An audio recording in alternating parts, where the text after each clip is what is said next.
Good evening, one and all. It has been a while since I've been online. Been a week. Or has it been a little longer? I have lost track.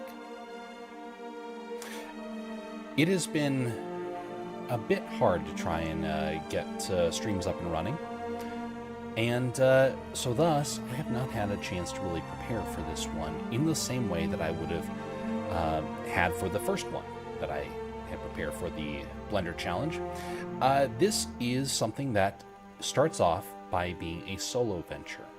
It is going to grow and incorporate other people and their artwork in the future. We are not there yet. I suspect next time we might actually have some people. We might even have some people this time around. I don't know. But we're in the process of learning how to set this thing up. So, last time, we got the animation planned. We got it rendered out, and that's going to serve as the template for these projects moving forward. It started off with just a basic idea. Make a basic coffee scene. And I've been thinking about what that is going to mean for these projects moving forward. Is it all just going to be adding to the same scene? Is it going to be incorporating something different and a completely different idea every time? It has to be tested. And last time I started off by testing with the little coffee shop scene, of which that can be seen right here. Oh, just a second. Decided to change my settings here, so just a moment. Transition.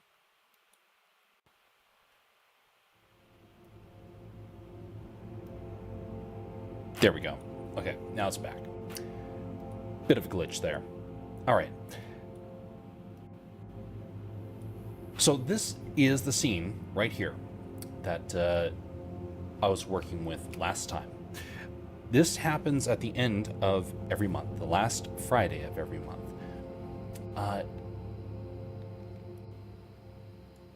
Of which it was, like I said, a simple, very simple scene. In fact, it was way too simple. I did not budget enough time for these things, which I'm glad I tested this, because I don't want this to be an obnoxious thing for people in the future.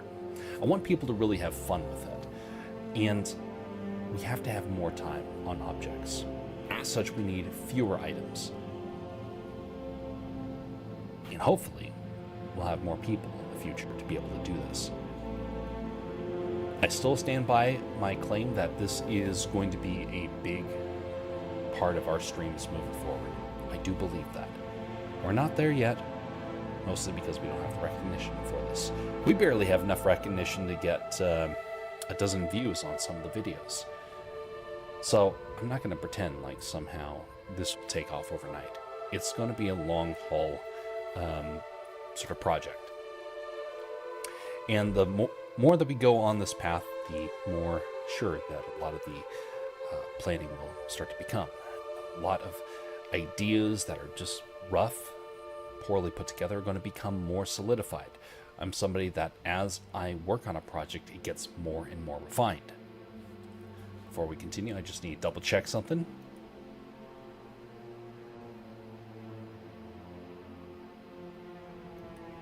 All right, that seems to be going just fine and dandy. Just want to tone this back over here a wee bit and increase this a wee bit. All right, I think that is working much better. All right, so what is the plan for tonight? Well, it's to build up a repeatable setup. For that, we need to have some simple camera motions. Because I did a camera motion for this one. And let me pull up the short right here. I was going to save the short till later, but in case you're watching this on replay and find an interest in this stuff, which is possible, I don't know how many people are going to be watching this back. Here is the animation from last... Actually, just a second. Let me put this on repeat loop. Here we go. This is our top tier animation from last time. Look at that animation. Nice, smooth, and kind of too simple, isn't it? I mean, I'm used to doing things with hundreds of keyframes, thousands of keyframes. To do something with a dozen keyframes, just, yeah, it hurts. It hurts to do. But anyway, this is the animation.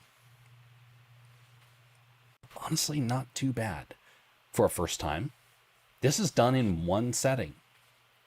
Most renders that I've done have taken me at least 2 to 3 days minimum.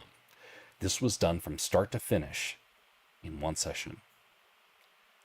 We're going to build upon this idea. We're going to do another scene, different items, bit of a different set,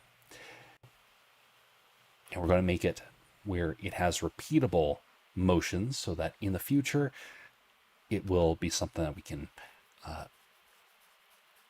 do transitions between, and you can see the progress. And then as we get more people in, hopefully we'll get to incorporate their stuff, and you will get to see it in the mix. And then there will be credits along with it. Anyway,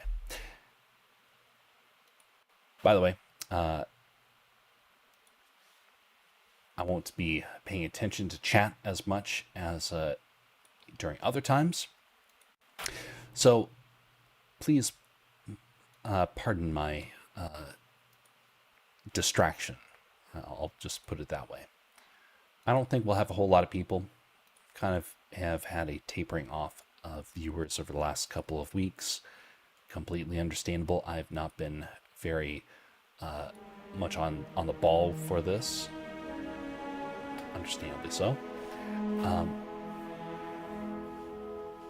But this is primarily going to be for people to look at in reference. If you want to participate, you'll be able to look back at this video and see what the concept is. All right. Without further ado, let's reset this scene and begin anew.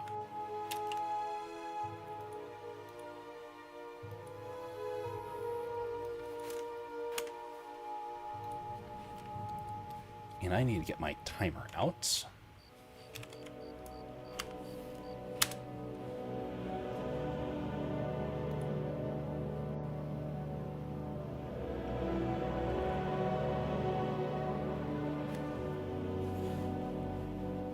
Okay.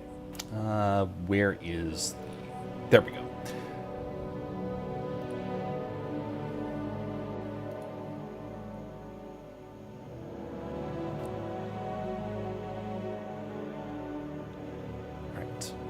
Challenge.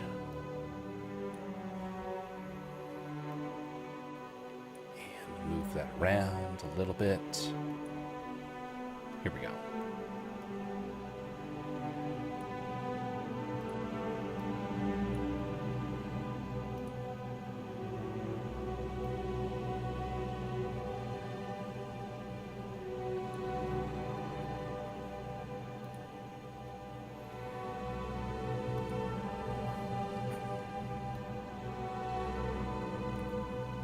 Move the screen around. Good to go. Now, I do have my notes. Like I said, from last time, we're documenting this process. So last time, I had it to where most items took about 10 minutes to create. We're extending that. We're going to make it 15 minutes between each item. As such, we're going to lose a couple of the items in the set. But first, we got to make that repeatable motion.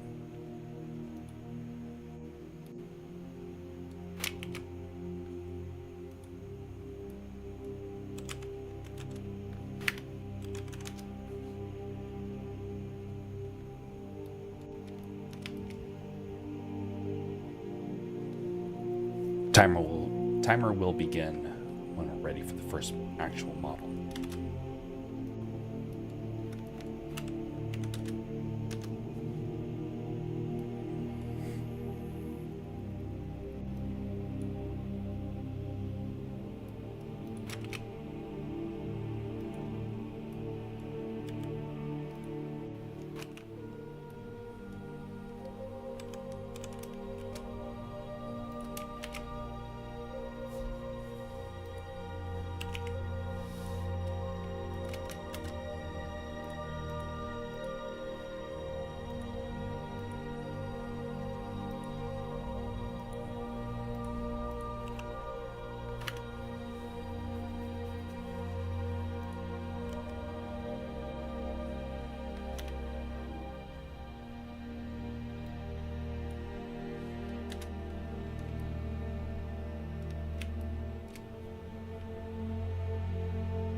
By the way, for those that are relatively new to the community of, if you end up seeing it, it's something where I've not done a whole lot with it for the last couple of months, but we are in the process of trying to get some new things figured out. There are a couple of main points that I kind of want to make clear. We have opened up, we have an open Discord right now for the Alaska Jeff channel. Right now we're on the Castercraft channel. And as such, actually, let me just double check that the Castercraft stuff is going, because, you know. Okay, yes, it is indeed going. Let me just double check that it's actually running. And there we go. Okay. But anyway, something that I kind of wanted to mention about is that we are going to be getting the Castercraft side of that. That's going to be a lot more interesting, because it's going to be a creative utility for people as much as a fan base. If you've been around for a while, you know that my main focus has been Castercraft, and it will be for a substantial amount of time. And hopefully, as time goes on, it will become all the more important. And I think you'll start to understand why. It doesn't quite make sense when you're in the middle of trying to create it, but it will. It will make sense before long.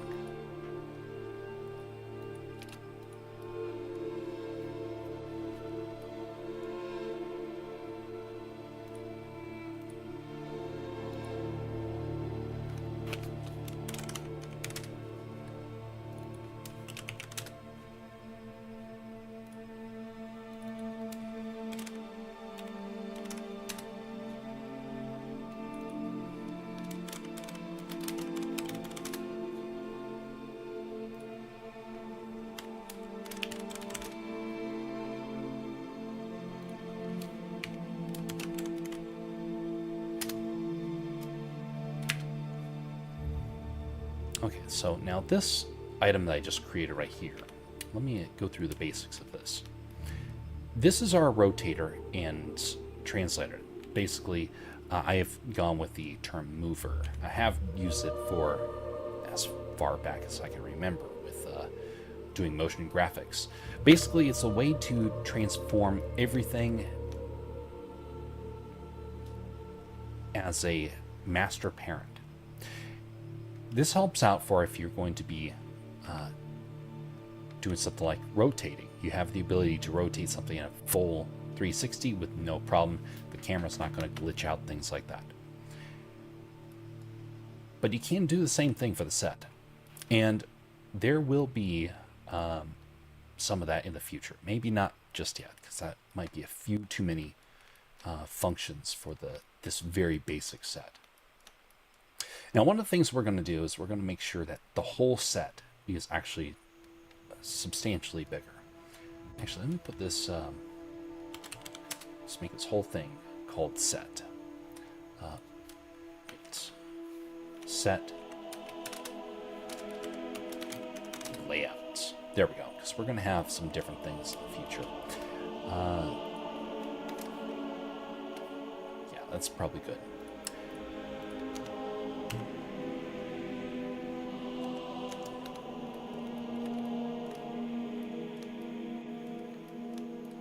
So it's going to be 10 across. And now let us, because how this is set up, I can be able to scale that fairly easily. But since this is the very start, we can begin by just repositioning our things here. For this, though, the camera, I need to delete that keyframe before we do that. Let's move it out to about... Let's actually zero out this perfectly here. We'll put this to -30, -40. There we go. So we're a little bit over top. That's just what we need. This target is going to be a little bit closer to the ground, so we're going to get rid of that.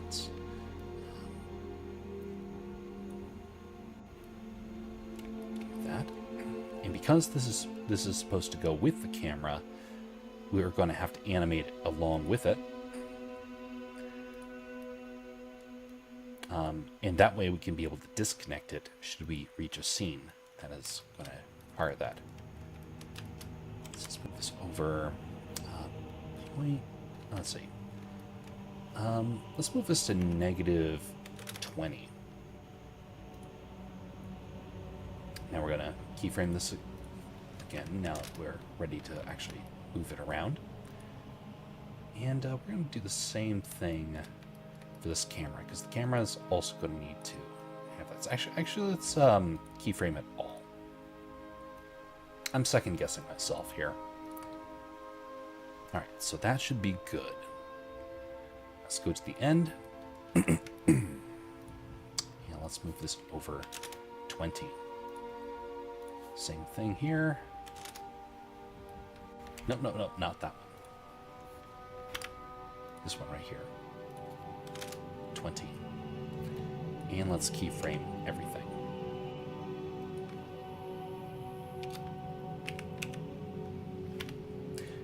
Now this, the mover, is going to be a linear animation.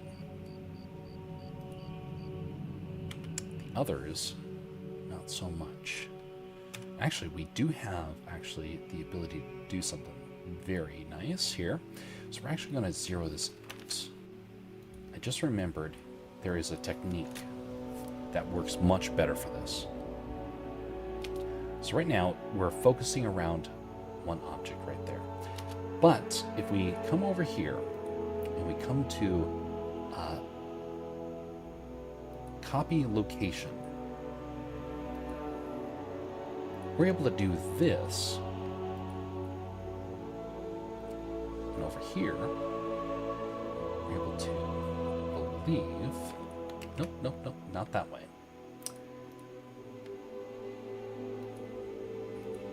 I'm going to allow offset. That's what I needed. So that way we can connect it and disconnect it at any time. Then we'll connect it to different locations around the set.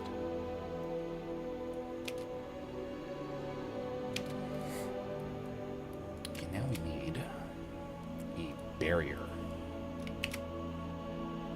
We're going to make this... Actually, we'll just make this a generic plane here. We'll duplicate this. Rotate it 90. We're going to move this -20. So this is the starting point. Alright, so now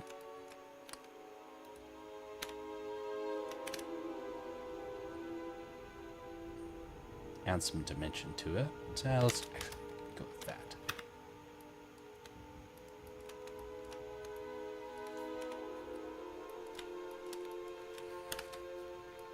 Change its location.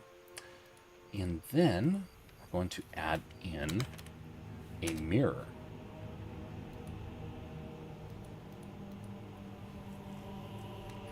Actually, we're going to apply all transforms.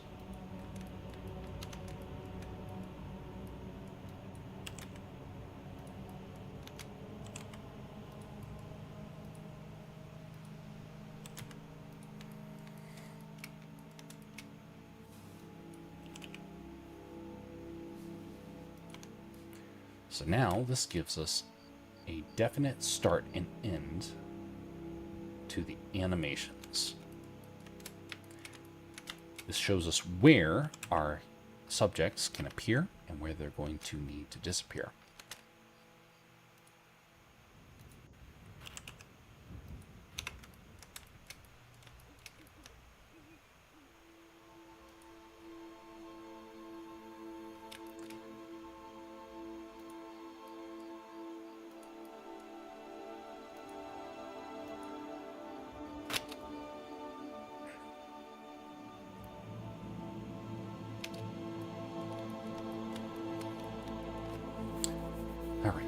So, now if we were to basically do the previous scene over, what it would have been is there would have been the object placed out in the middle, and then the camera would be panning by it. So, might have to change some of the dimensions here to really make it work out. So we're going to call this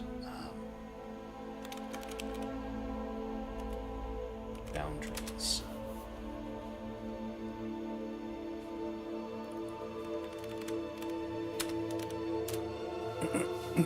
Did I misspell that?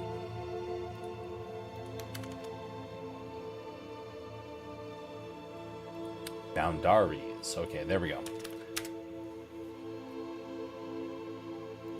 Much better.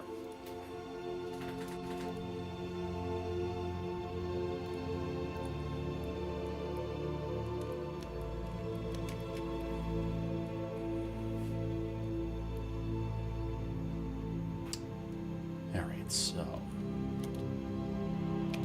it moves across. We have, let's see here. Let's bring this a little closer. So,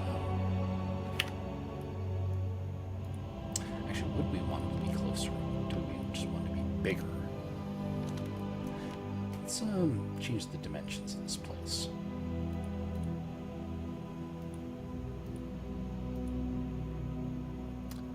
Feet. Okay. So let's create another cube. I'm going to make this just a pure 6 feet.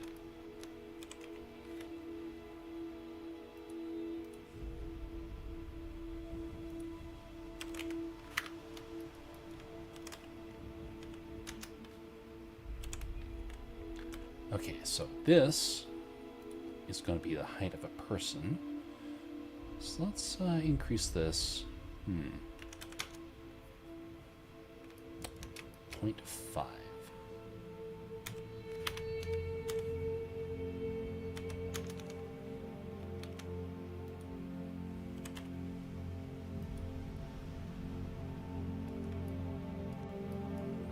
Alright, so that's the height of our person. Let's bring our focus up.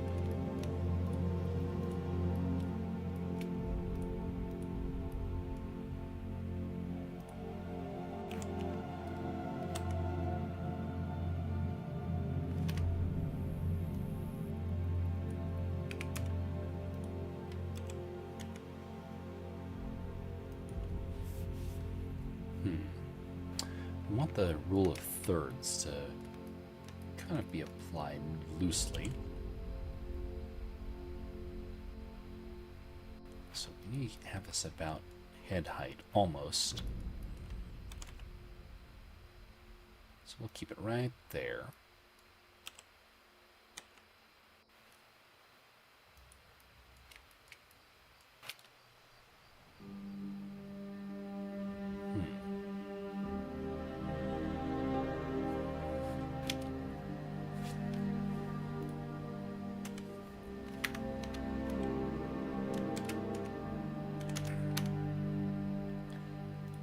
So if we were to have this as seen from the previous one, where you have the table out in the middle, you would have to then, okay, let's see, if we were to have it as the previous one, you'd have to be closer or it would have to be bigger. I want this to be super simple and repetitive to where someone can look at the scene and just in an instant know where everything needs to go.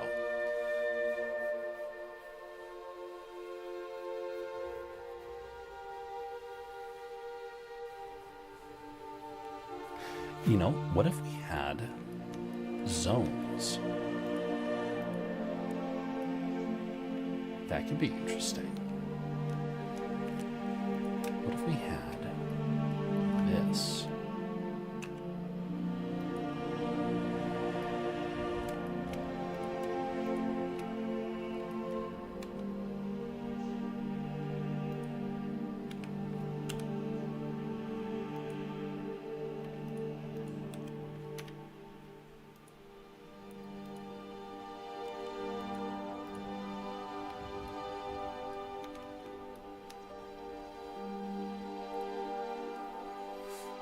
So that's our main area where the subject has to be.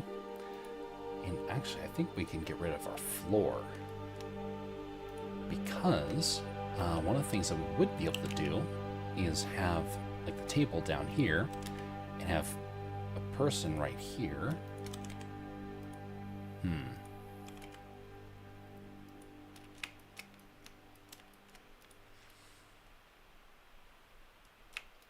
Now let's bring in our objects from the previous scene, so that way we can have something to compare it with.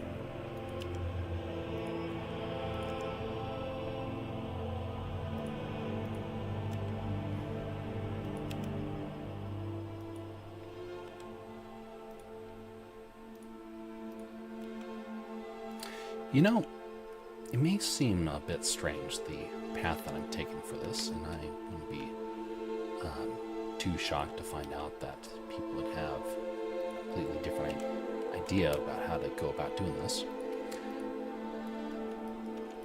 One of the things that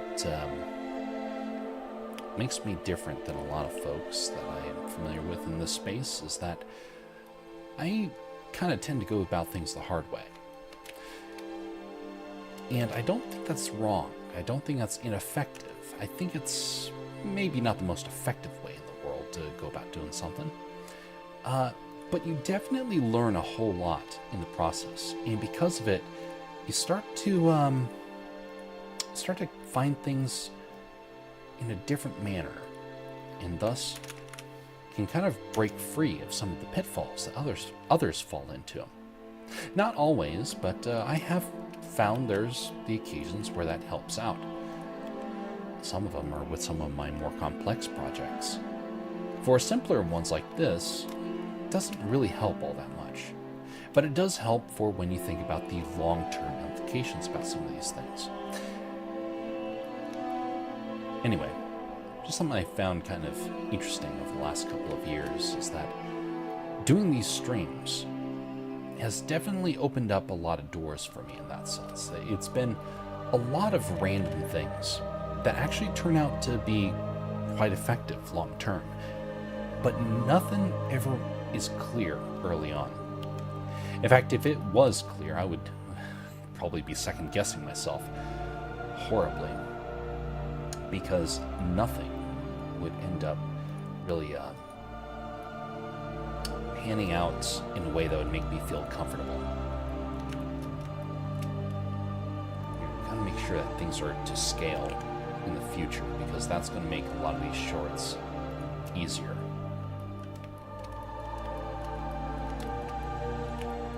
Actually, let's just make this one into the first scene, and then we'll build the second scene as best as possible.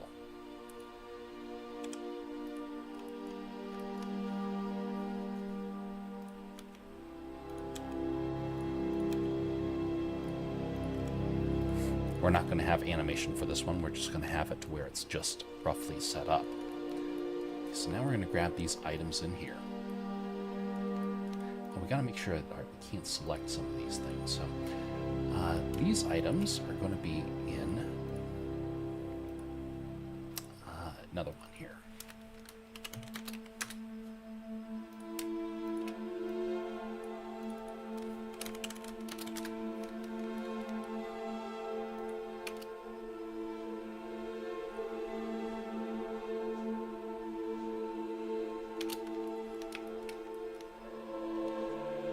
So I'm already noticing a bit of a problem for this technique. This is really good if you have a character out there. What do you do if it's something like this, where it's on screen for just a split second? Maybe that's not the best animation to do for this. So let's do something slightly different.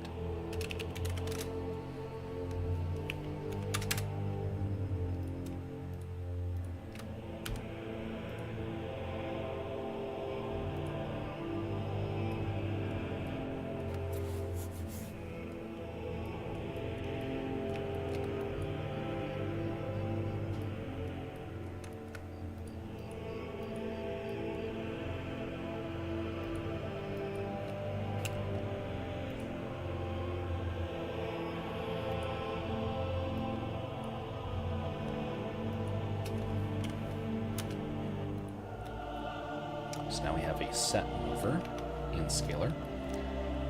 Let's bring this back here. Now there's two things we can do, like I mentioned earlier. We can do it to where we just increase our set so it's like this. We have less distance we have to cover. Actually, you know, that's actually a good point.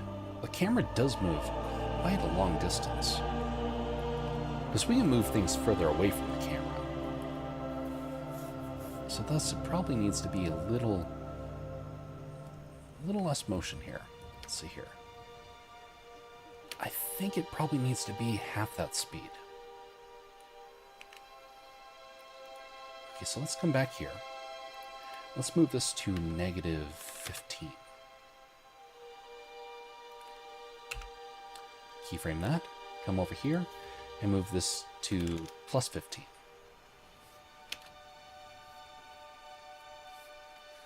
Much nicer. And now you know the benefit of this one. We have the ability to have something that's further away as well. And this should still feel fairly natural. So thus we can have ones where people are right up front and ones where they're in the distance here. Okay, I like that.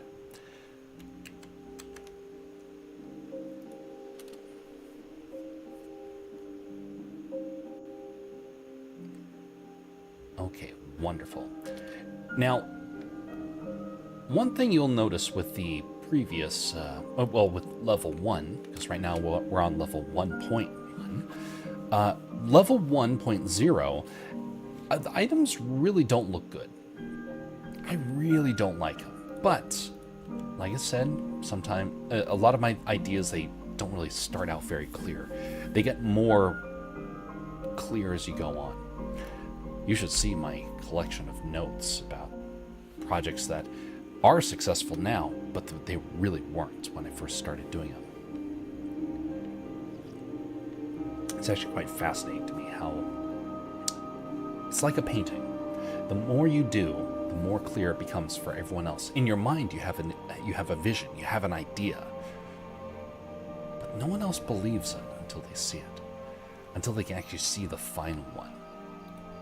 Okay, we are ready to make the second iteration. Okay, so now we can start the timer for this.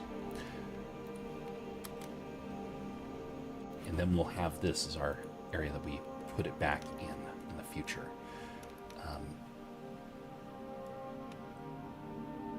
And after this, we should have a file that we'll be able to open up whenever there is a project that needs to be made, a project in this series.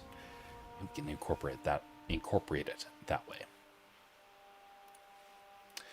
All right, so new set. Actually, these are going to be objects.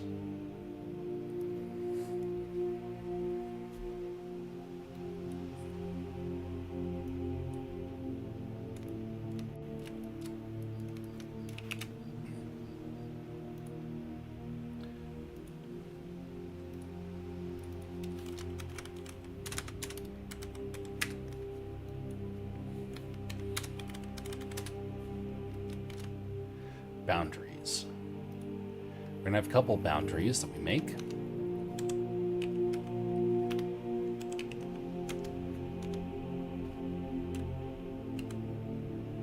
This one's going to be... Oh, great. Why is it wanting to go back to metric? Imperial. Let's make this... You know, I guess we can't go with metric. That might actually work out better for this. It's 0.1 Z. 2 meters.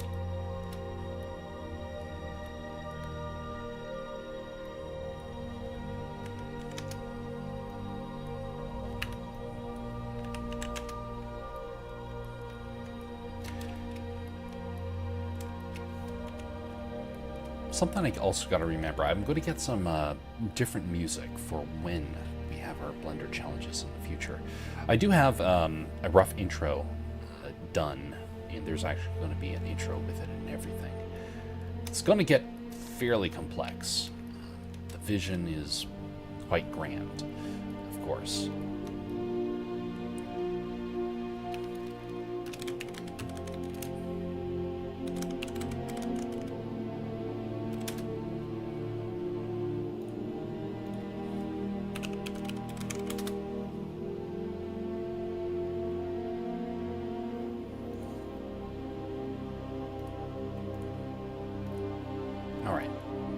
Character dimensions, come down here. I'm going to make this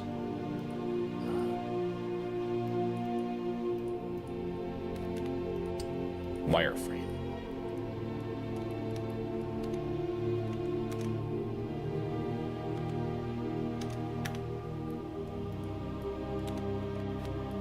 So that's our human dimensions here. Then we need another one. I'm going to call this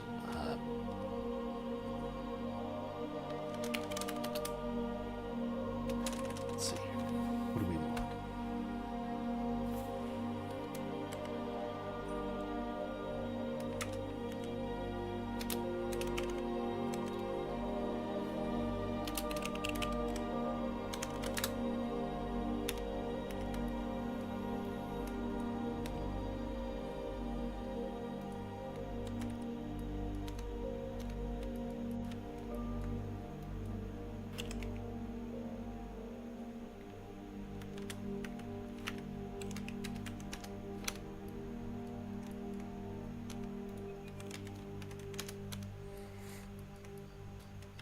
Okay, so now we need to change some things around here, because this is not large enough dimensions here.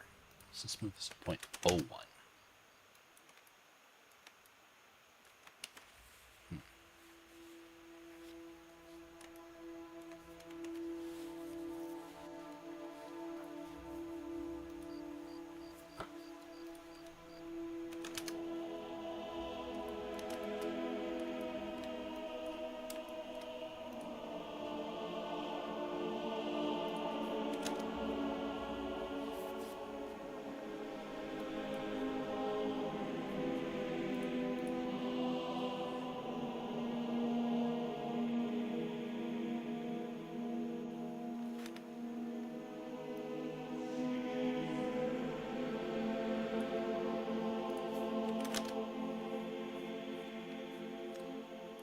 I think that actually might work.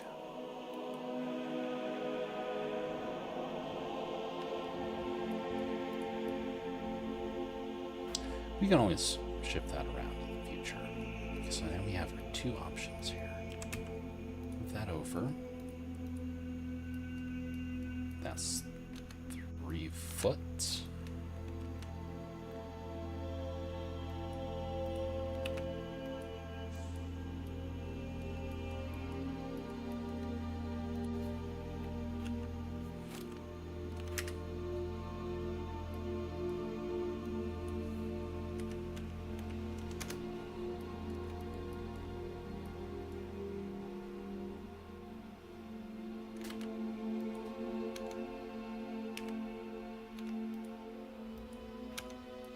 Oh, that was the wrong one there.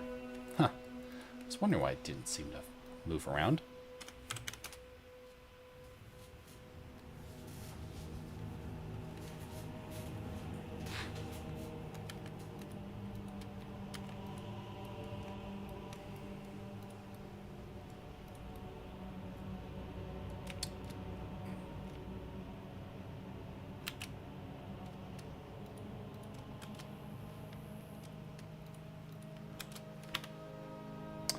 Let's go with basic house dimensions. Car dimensions, my bad. What is the average scale for a car?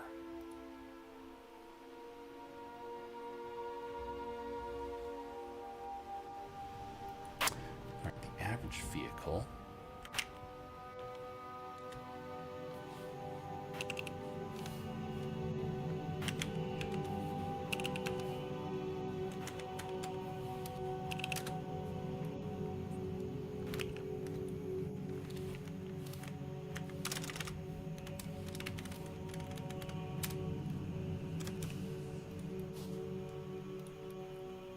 And then we'll add more boxes as time goes on. But anyway, just wanted that to be there so that I remember it in the future.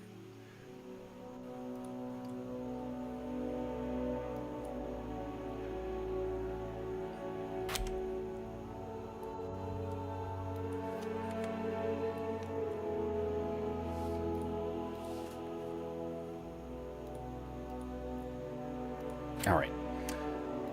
First on the list of things to create, we need one object that is done within 15 minutes. So we're doing a shorter one today, so thus we're going to do something that has fewer items in it. What is one step up? Now, I have a couple of ideas. I was working with this, but what is one step up from the scene that we had beforehand? You're going along. This is the first shot that comes into view. You move on. What would you expect? What would you expect next? Maybe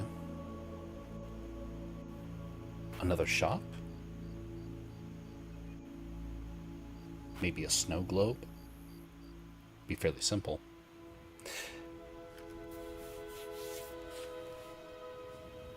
Maybe a rough character. No, we're going to save that for another level. Now, what we need is simple, small, and populating our world with objects that we can be able to reuse. Yes, I do want to reuse some of these things in the future for each of these streams. And then people during the streams will be able to grab from some of them, depending on the sort of challenges that they have.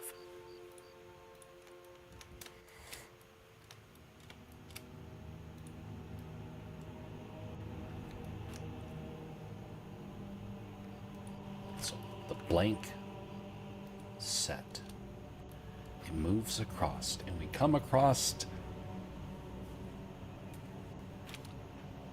another drink. We come across maybe a small tree.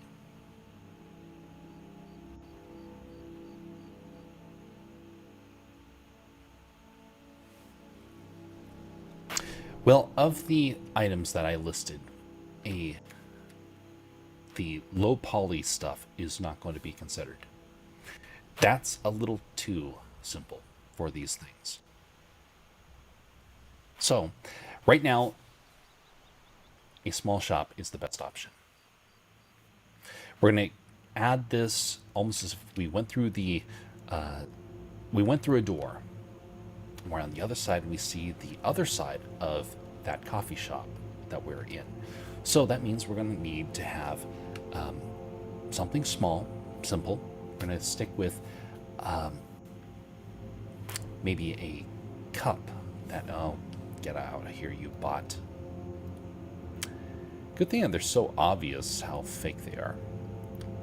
Banned. Okay, there we go. Got rid of that nonsense.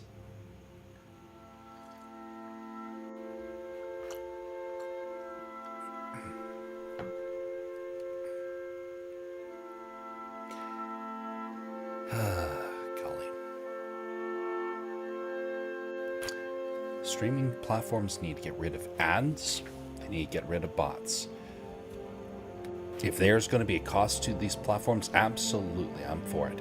If it means that we get rid of those things. But until they can get rid of them, I'm not paying. And I'm not going to get rid of my ad blockers until then. Okay. So, first timed project here. Let's change this to 15 minutes. Save.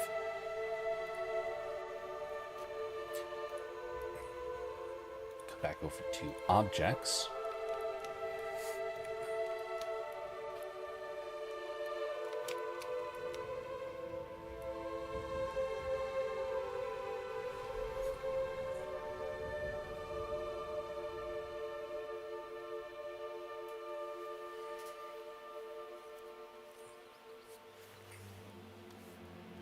All right, let's start off with our set. Okay, this is going to be a simple product shelf. We're going to put we're going to have cups again to be a bit repetitious. that's actually a good idea to have more repetition to things. We're going to do some different style cups. We're going to have a very simple wooden shelf, cups on top of it, and we're going to have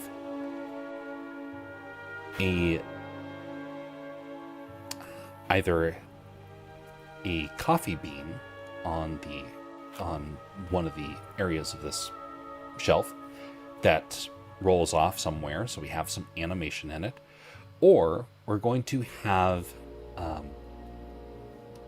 some other small, simple, lifeless form that is going to show motion in there. We're not throwing in hands, we're not going to do things like that, but we are going to do something similar. All right, so let's start off with this right here. So we have a simple shelf. We're going to keep it at about business height of about 3.5 feet tall. So we'll begin with that. I'm going to be not chatting as much during this because I need to focus. Okay, let me put down the notes for this. Blender level 1.1. Start off with shelf. Then we need cups, and we need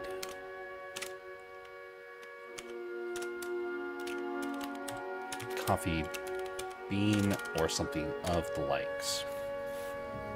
All right, here we go. Starting the timer in 3, 2, 1.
You know, I have an idea. An idea for what this scene could eventually build up to. I don't know how... well, I'm not sure if I'll be able to get away with it legally, you could say. I think I could cross some copyright stuff. I do have an idea. I'll have to look into it. If not, then we'll do something that's roughly similar. I'll tell you guys about it at a later date.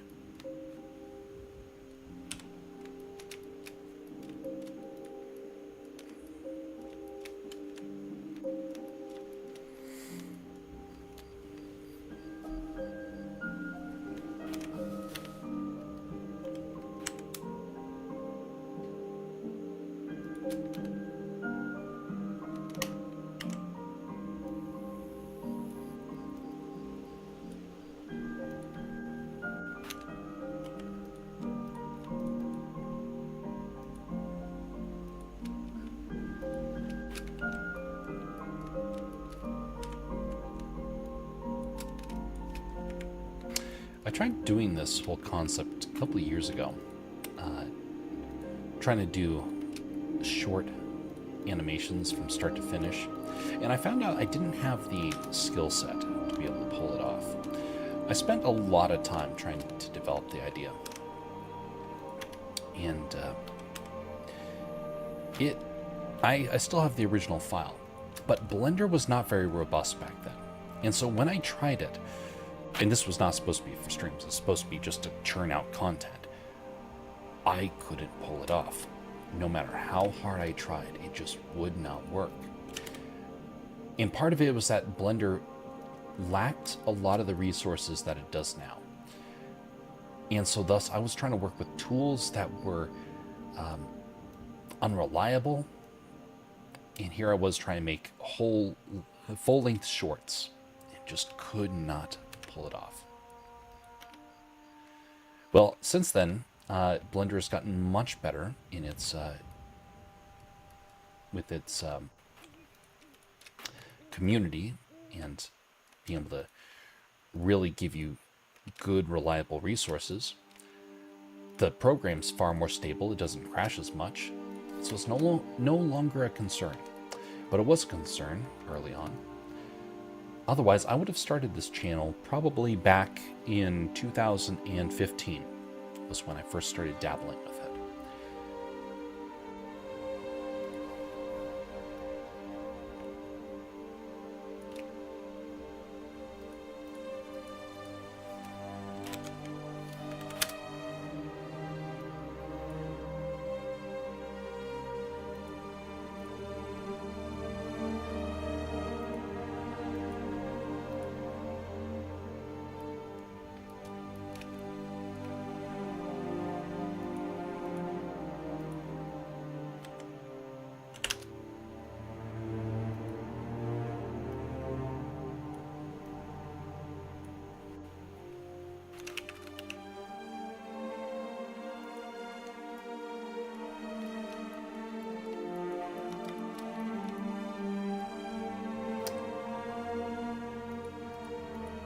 Oh, I guess I don't need that.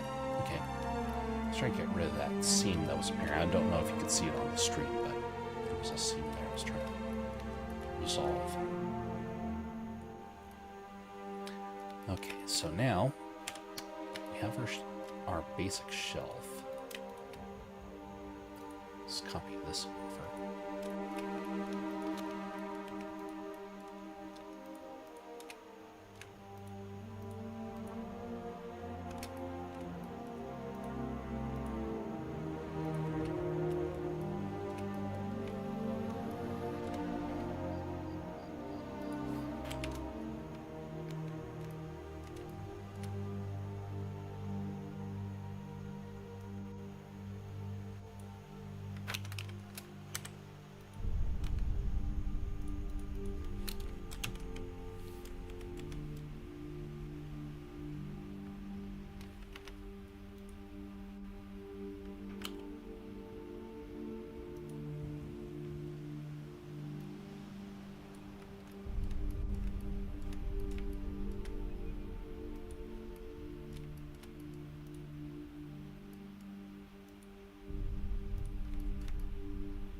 out of time. Okay.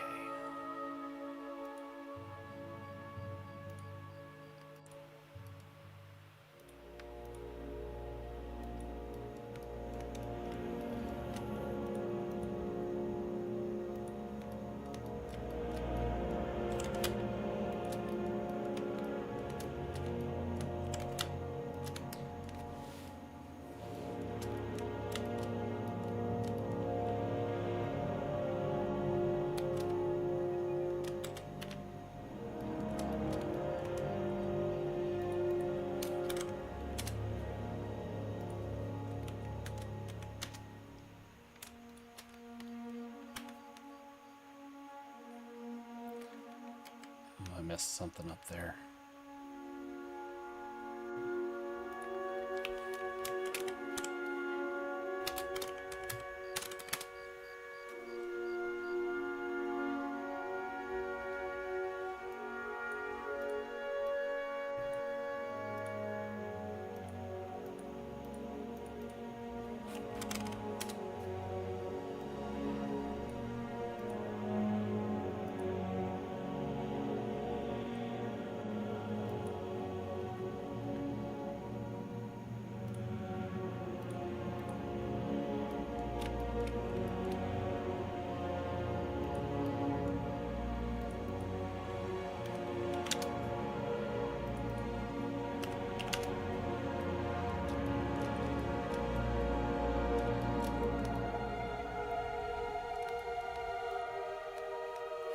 Okay.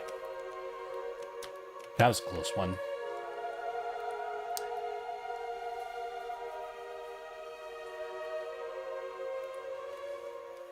$15 minutes. That worked. Save that to the record.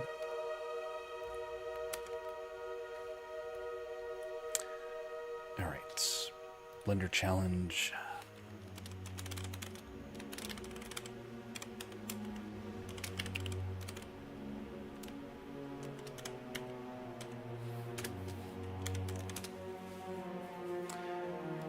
All right, so the first part is done. And again, we don't do texturing until after the fact. Because there's going to be distinct texture challenges that take place. Right now, we're just using the basic stock ones that come with Blender. And it's third parties. So overall, that turned out pretty well. Let's look at what this is like in here.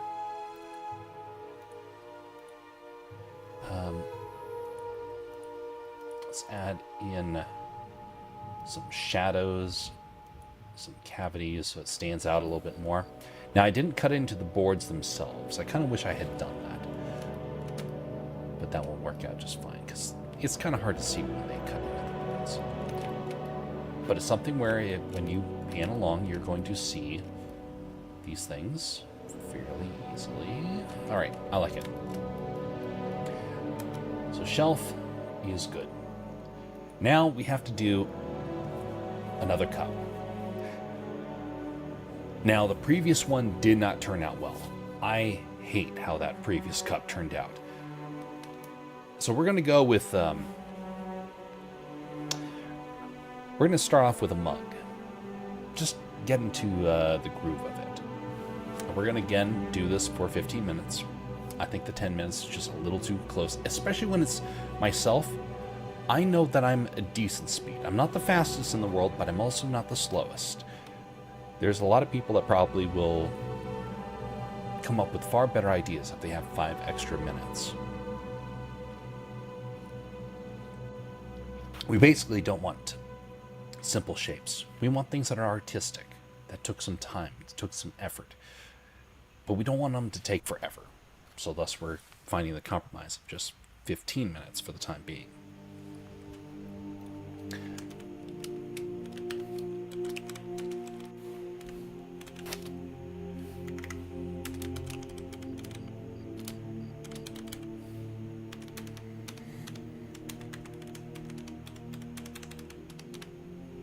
All right.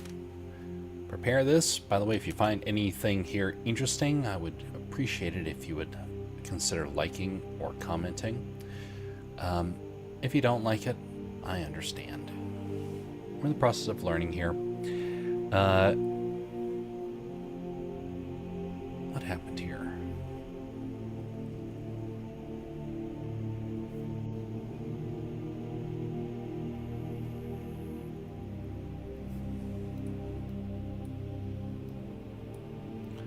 Just a second.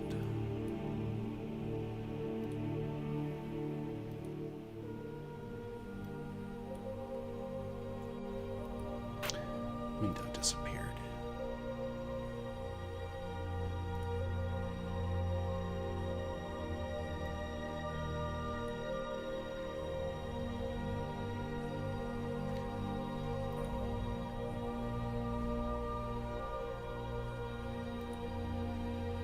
There we go. Okay. I thought I accidentally closed that. Alright, so Mug. Mug within 15 minutes. And this one, if I can, even if I can do the texture, I'm not. Instead, what I'm going to try and do is add some more details, some more decorations to it. Maybe rough up the pottery a little bit. We'll see. Alright, so how about let's do this here. We're going to start off by making the dimensions. Coffee mug would be about 5 inches. 5.5 inches.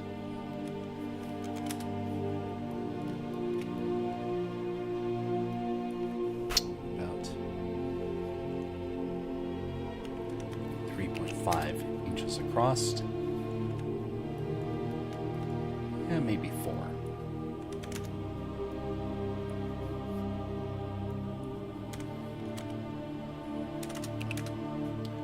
Inches across.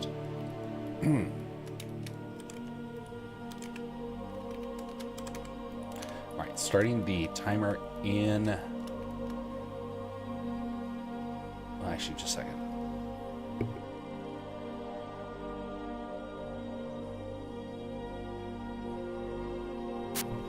Okay. We're going to save this one as a dimension for the future, since this is a relatively common sort of item.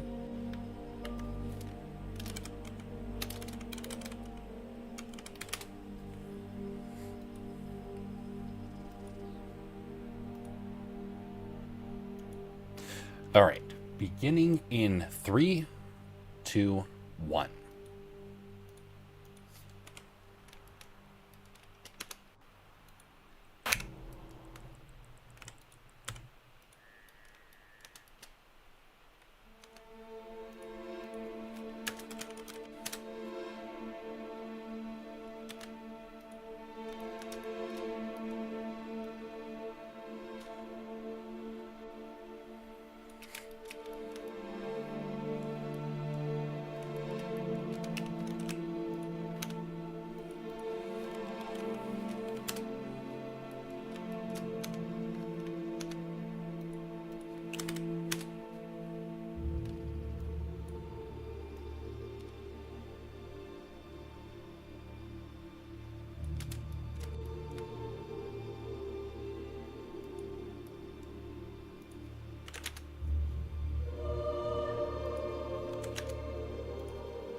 Have you noticed how many people in the world are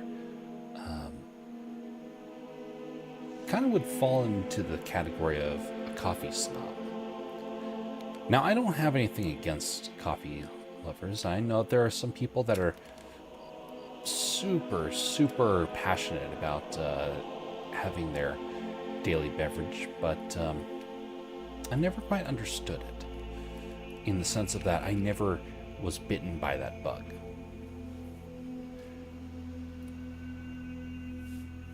A lot of people, a whole lot of people, are obsessed with coffee. And it's a good thing to kind of have. I won't say it's the best thing in the world to probably consume. It's not bad, though. Where it does become a bit of a problem is in terms of whether or not you're over-consuming. But that kind of goes with anything. Overconsumption is a regular problem in our world. And I dare say most of us probably have to deal with that in one way, shape, or form. How much is too much? At what point do we say, yeah, we've probably crossed the line for that? It's definitely in the too much category.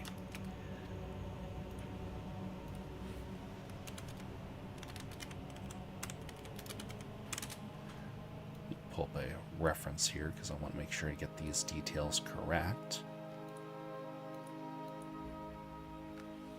Now that I have the rough base down. All right.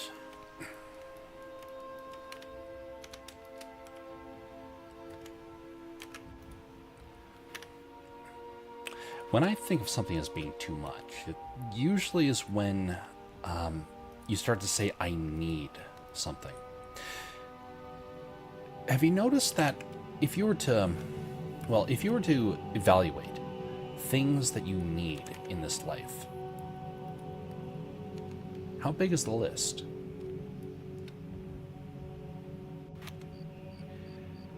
At what point do you say, yeah, it's too much?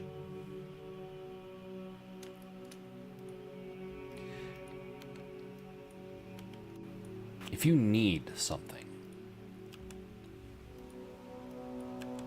that is too much, in my personal opinion.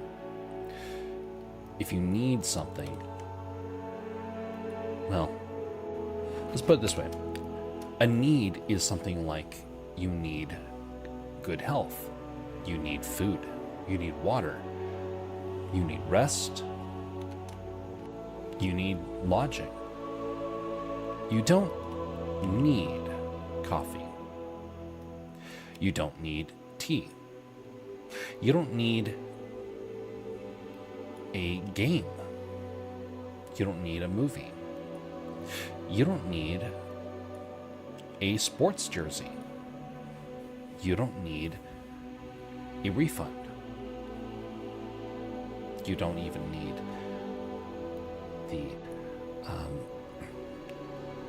you don't need fame. You don't need fortune. But you do need family. What do you need and why? And is it a logical reason? Sure. Are there some things in this world that are illogical and we still want it? Yeah, there is.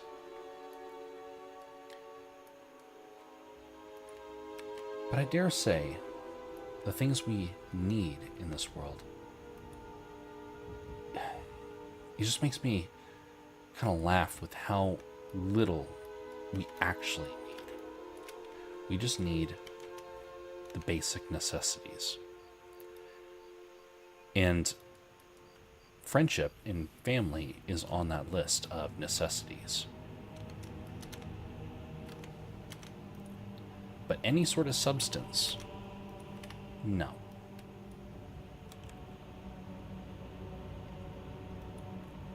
Not really yet, at least. This is already turning out much better than the previous time. But anyway, I've been thinking about that just because I've heard people say, oh, I need to have this, I need to have that. And they're all material. They're not things that are actual needs. They're all basically product consumption, which, by the way, is exactly what businesses want you to think or to do. Because to them, they get money if you're addicted to something, if you're desperate for it. But in the end, you don't need anything more than the basic necessities.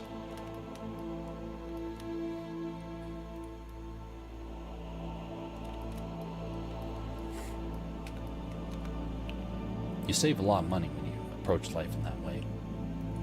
A whole lot of money.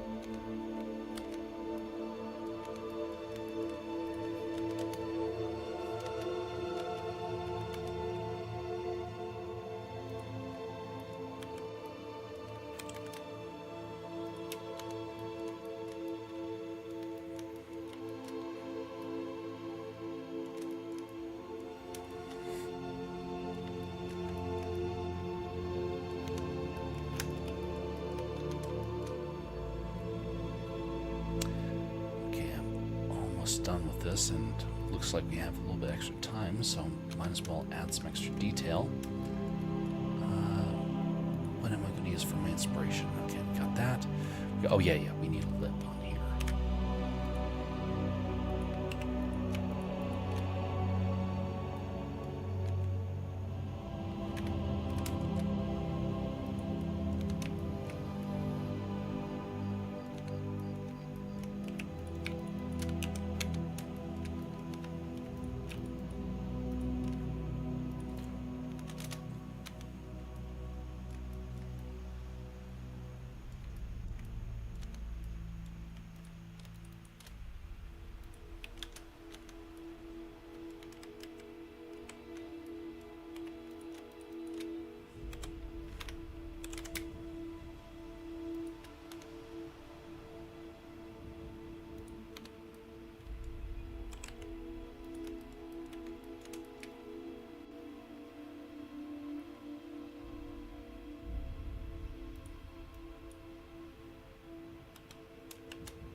Okay.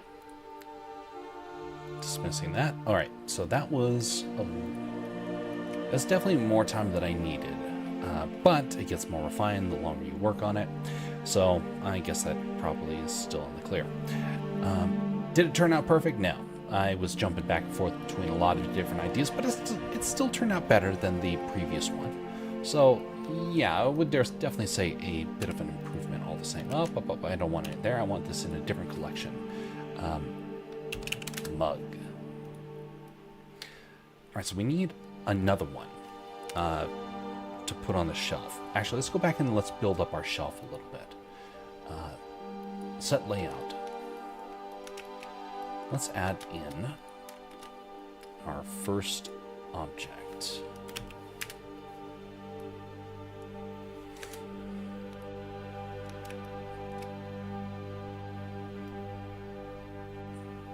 And now we're going to have a couple of these out here. We're going to have one a little further back and one that's going to be a little closer. And this is the one that the audience is going to see. Let's duplicate this over and duplicate this over. So this is a shop again, so that means we're going to need to have some price tags out there. Let's see how this looks. All right, we don't have anything right there.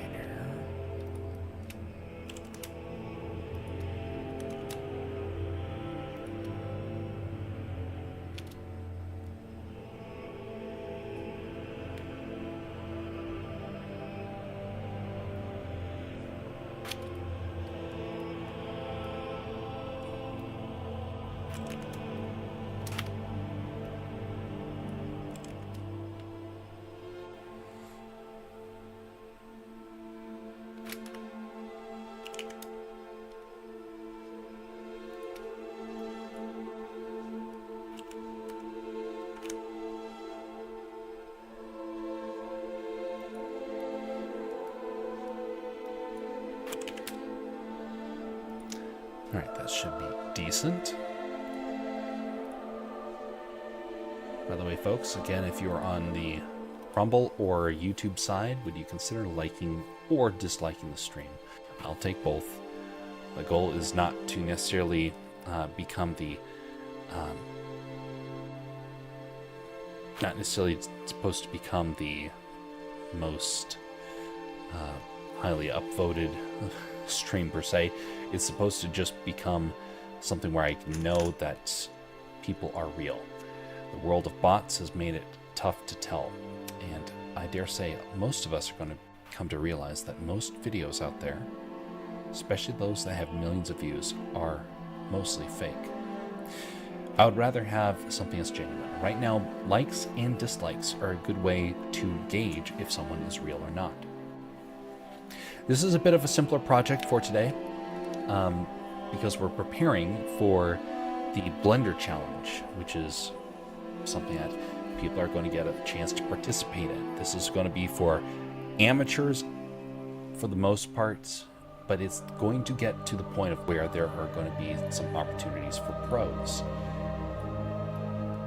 Part of this is to pass on information, to help people understand how to better do animation, and to maybe find a skill that maybe they didn't realize that they had. Anyway, that is what this is about. Hopefully, you find something of interest for this.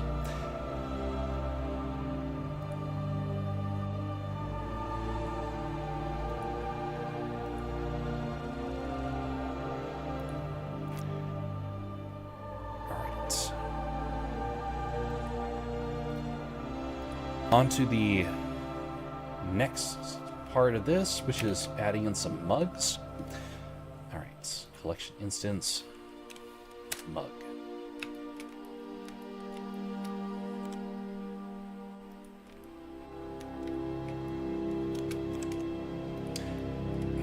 By the way, we have a couple of things that have been on the back burner for a while, and they're starting to come out. One of those things is are the t-shirts. Now, the t-shirts began a couple of months back, and I found out the problem. So part of it was that I needed a more stable device to be able to make the t-shirts on.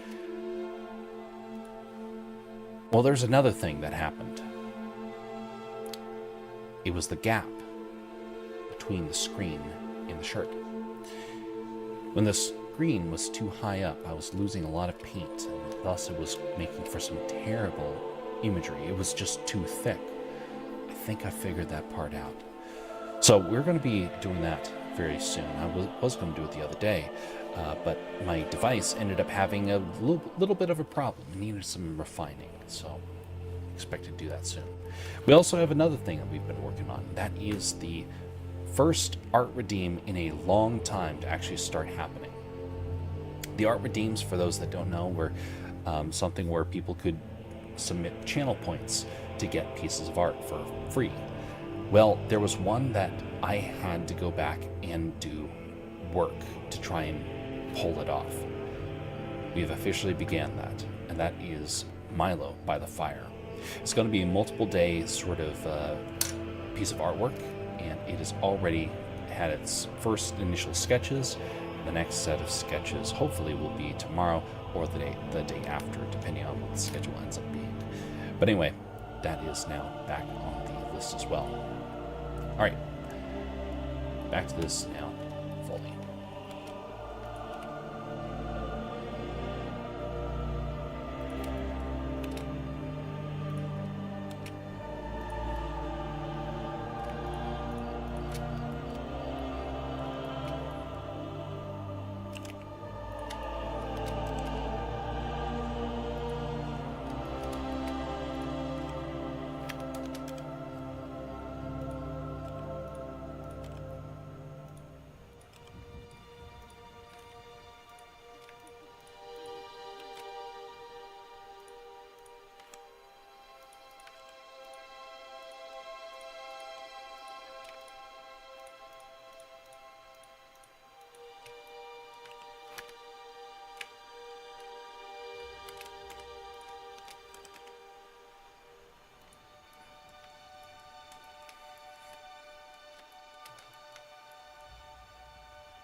So that's decent. I'm gonna move these over here now. Do the same sort of thing of random transform. Oh, it's not a hotkey. I should definitely do that. Randomize transform.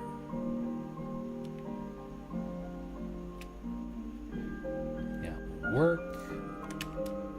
Let's just rotate them all a little bit more like that.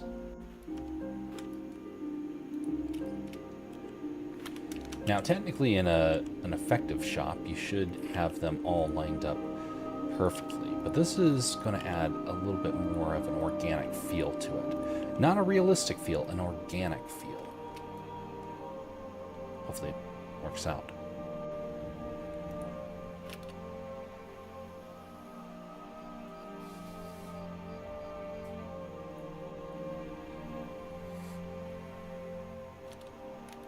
Oh, I also need to shorten the set, now that we have a shorter camera distance that's being traveled here.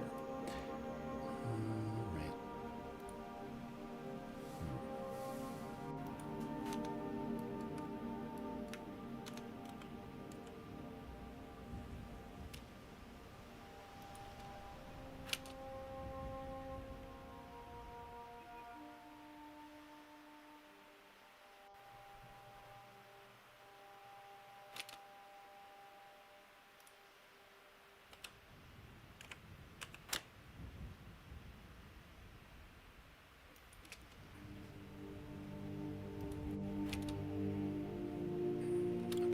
That's good.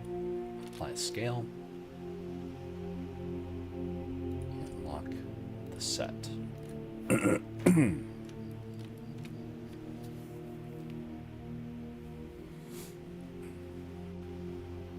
So,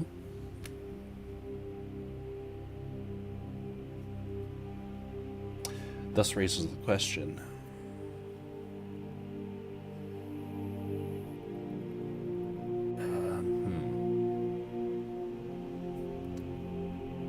Now that we can see this, we can start to figure out what we want to actually happen in the scene.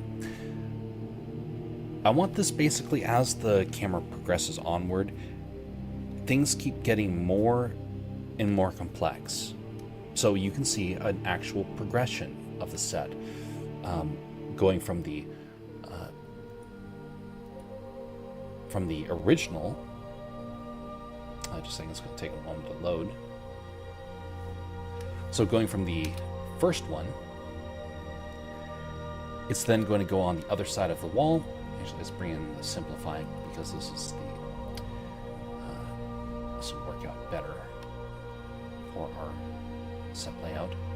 And everything's just kind of glitching here for a moment, so my apologies.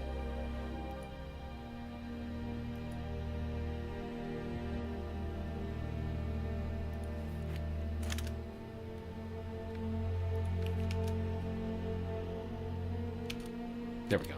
Okay. So this is how it's going to begin. The table with the cup and the donut. Those chairs are so hideous. But this is going to help to show the progression. So it goes from here, and then it's going to come over to here, which this is actually not all part of this here. So let's grab these items and move them to their own collection. Level 1.1.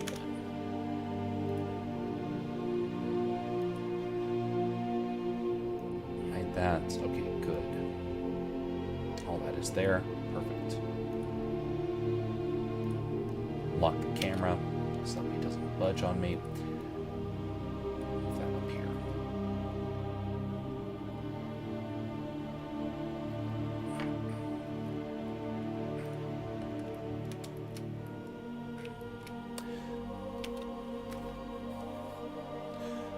Next, let's do the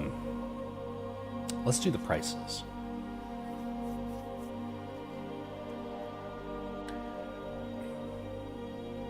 Now, there's a couple of different ways to do this.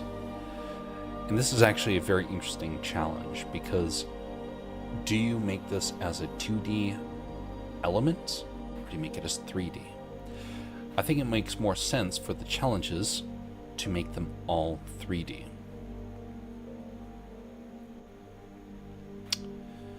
But then that makes a bit of a problem.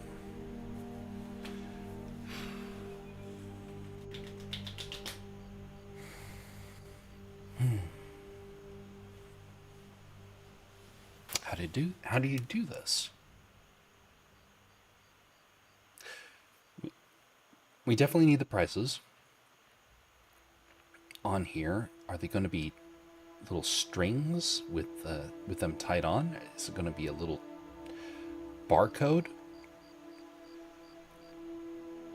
A little string one is going to be more normal looking. A barcode's going to be actually a pretty efficient method to get this process done.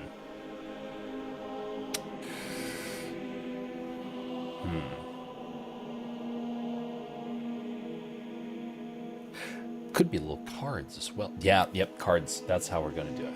All right. Go back over to objects.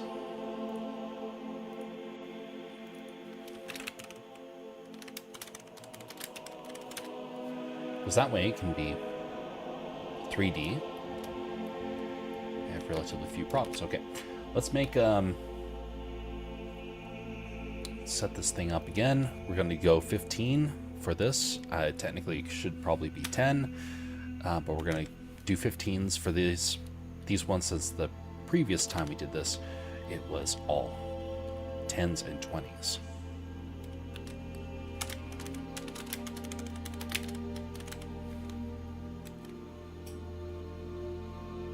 before we do this, I'm going to get myself some more water to drink. Be right back.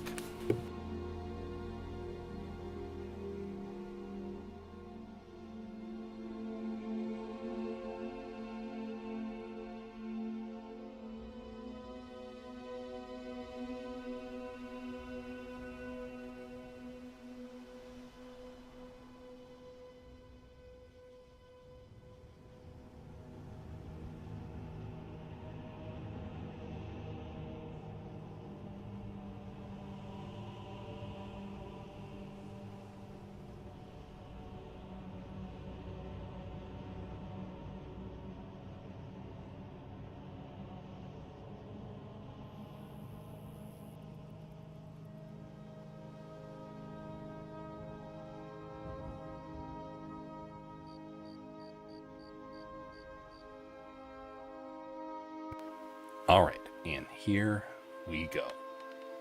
Let me pull up some reference for this first. I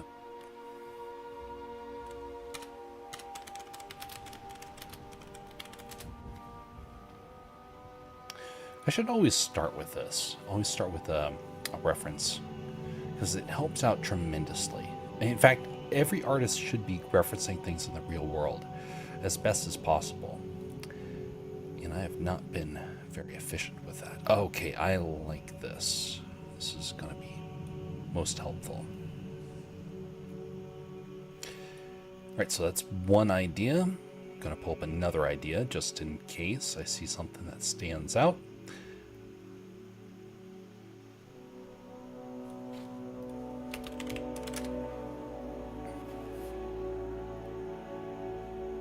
By the way, if you ever get ideas for stuff that should be done during this, by all means, be sure to mention it in the comments.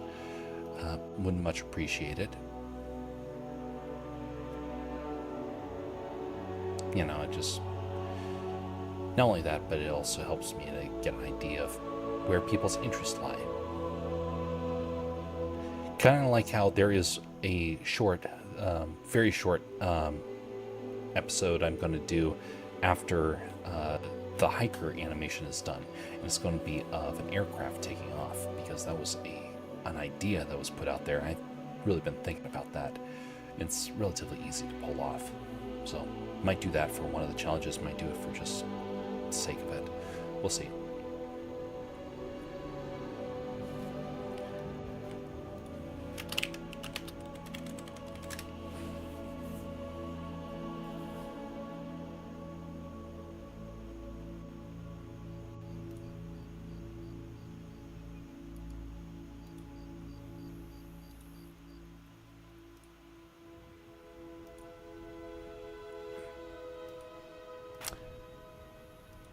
Okay, so I think this is probably going to be what I need to use. Okay, it's out of there. Almost ready.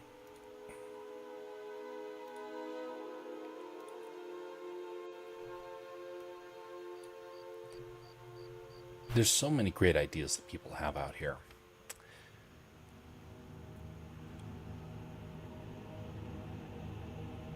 I'm going to go with something I've seen regularly when I was traveling around Europe, as well as some fancier sort of shops. Oh, that'd be a neat idea. A game board. That could be an idea for the future. All right, so I have my reference ready to begin. This one actually might take a little bit of time, so this is actually probably good that I have it at 15 minutes. Starting in 3, 2, 1.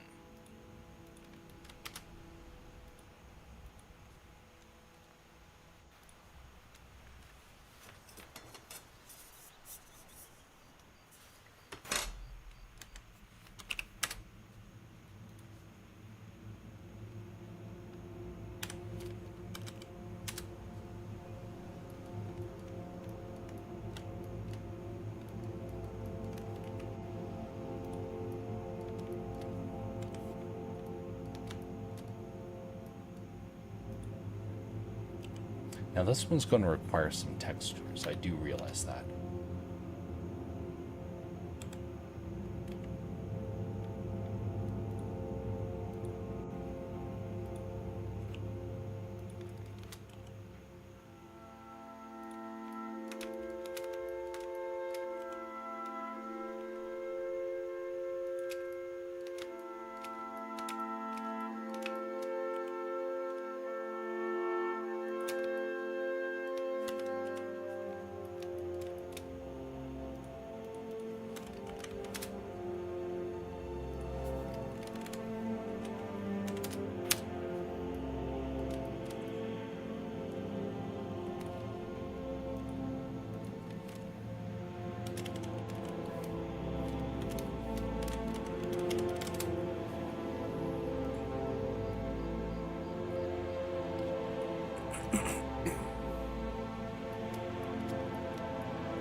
Greetings, Bear Jason. I forgot how many points do I need to ride Yukon. Wait, that's the horse, right? Because I want a pony ride. But I actually got to go. See ya. See ya, Bear Jason. Thanks for stopping by all the same. Have a pleasant evening. And yes, Yukon is a horse. A horse that you can ride. Well, you know, in your wildest dreams. Which, look forward to Yukon being a character in the upcoming story. Anyway, Milo's Adventures is in the works. Slowly but surely, we'll get there.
She was a number that have some secret meaning here.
Fancy mugs, $12.53.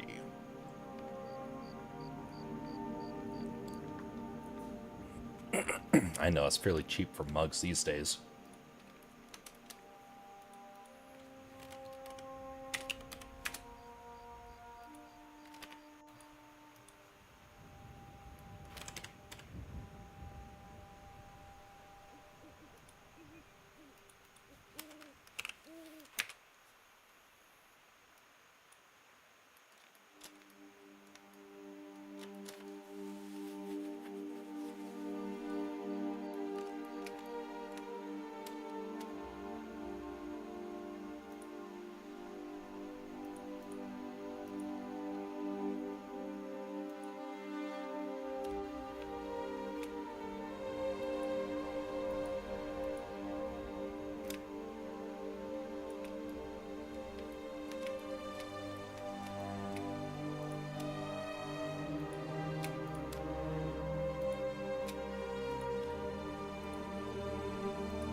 Greetings there, Habit Fair.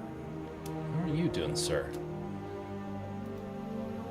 Well, today we're doing some Blender challenges. These are challenges that right now are just myself doing it, but these are things that are going to be things that people can participate in the future. It's a way to quickly learn how these how the software functions, as well as give people a chance to really showcase some of their work. How's your artwork? How has your artwork been going?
Okay, the timer has gone off.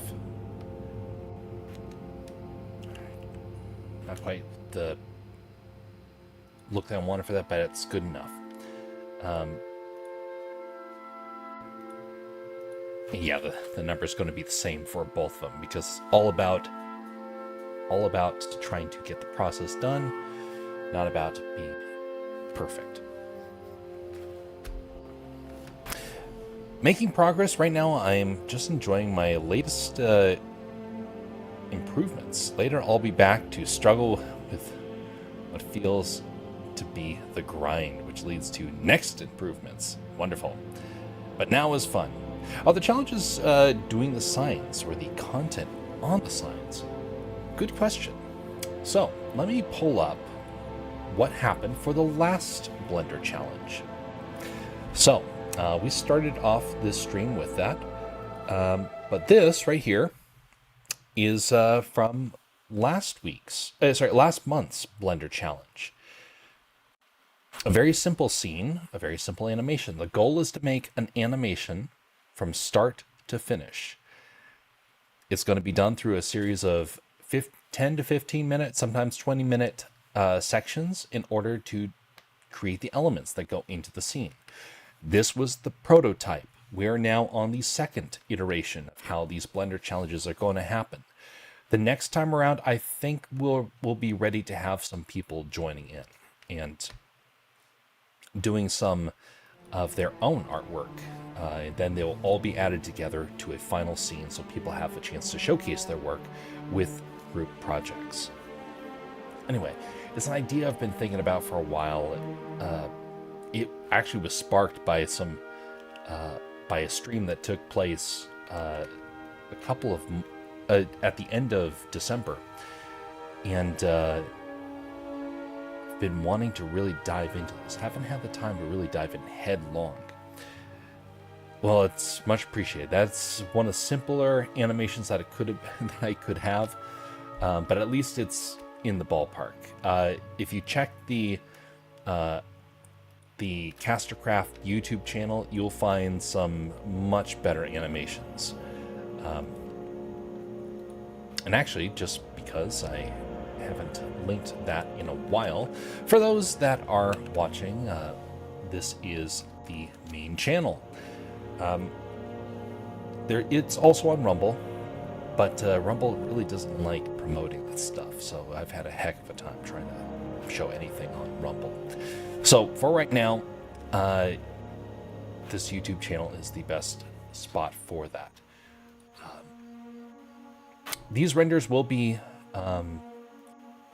finalized and put onto there. Not just yet. These are going to be grouped together, meaning that all these animations are going to be a procession of this whole process, getting more and more refined as time goes on.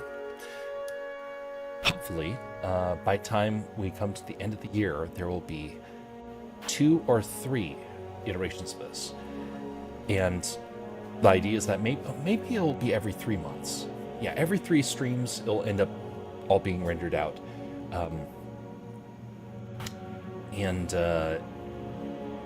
By doing that,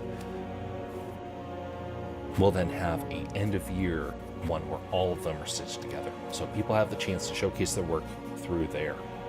So if you know people that are interested in wanting to showcase their work in Blender, but don't really have a group project to dive in on, this is a good way to kind of get people familiar with the tools in a very kind of laid back sort of environment, so people can get a chance to refine their skills, learn the tools, and not feel overwhelmed. And there's always a lifeline of people that are familiar with the tool that can reach out and help as needed.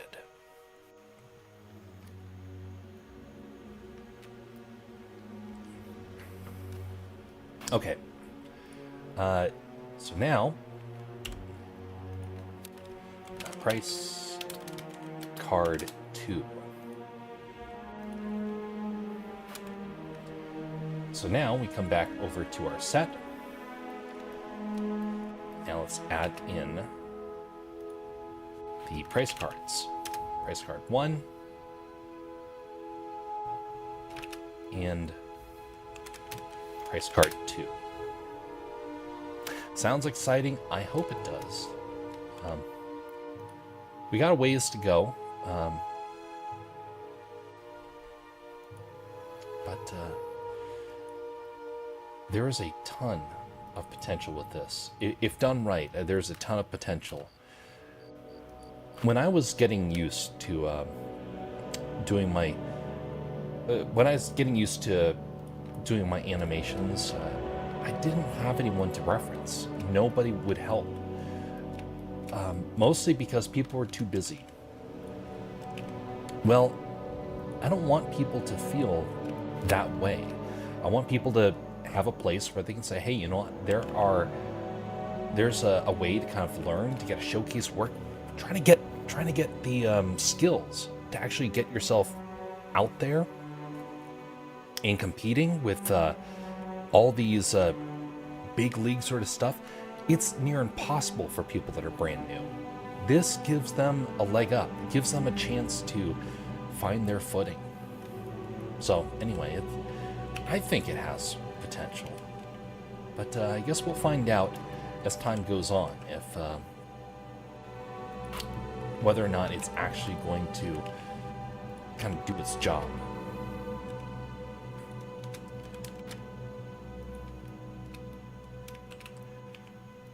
I do think, though, that it will become a big part of the of each month. And my big focus has been to make Castercraft the main focus of my work. And this is part of that. So I am very much looking forward to seeing how these things shape up in the future.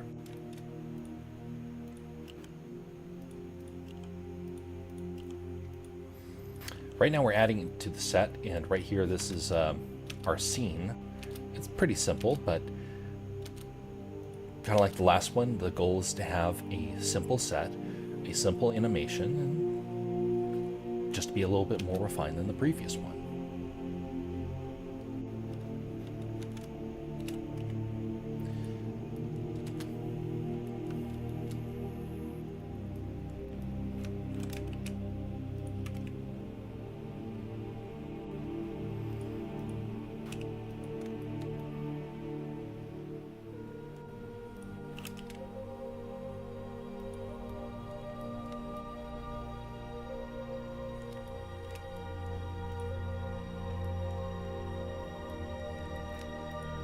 So when we get to this point of where we come to the end of the animation, well, beginning of the animation and the end of the animation, what we need is a black wall.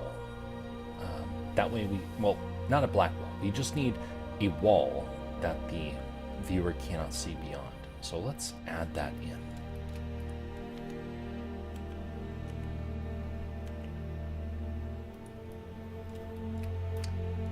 Then we're going to do one more cup, and then we're going to start texturing. Then we're going to do our character.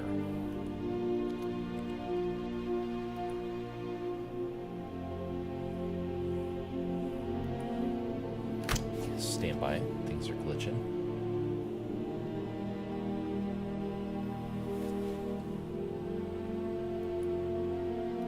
Let's go back over here. Let's hide the text. Because right now the text is a bit high resolution, so that can be a bit of a problem. So we're just going to hide that for the time being.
way, that wall is going to not be as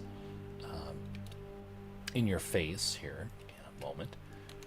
I mean, yes, it is going to be in your camera's face, but it's not going to be outlandish. It's not going to make no sense.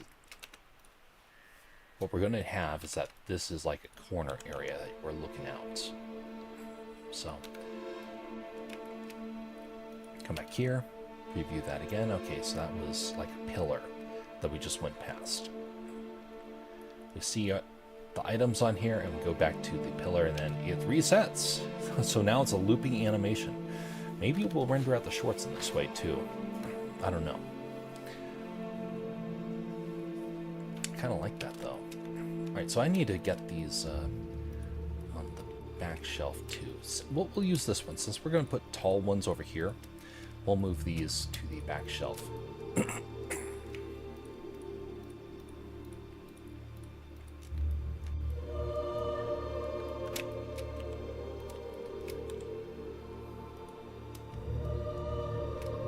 And we'll make these ones more lined up.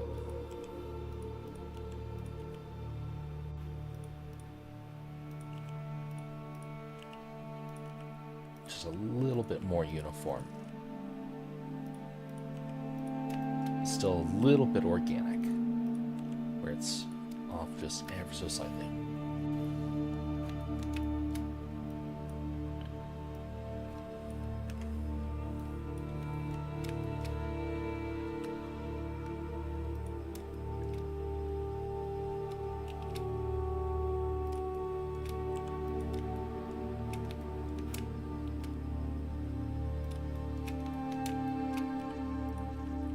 And these are going to be blurred out in the background anyway.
By the way, like I said earlier, if anybody has ideas for the way that these challenges take place in the future, be sure to mention that, and I'll try and incorporate it as best as possible when we do this again.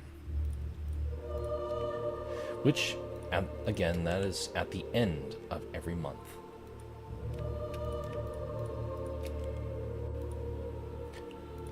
Hopefully, these challenges become bigger, and we'll get a chance to even do some in-between streams for them. I think there's a lot of potential for that, but that's only if there's the interest for that.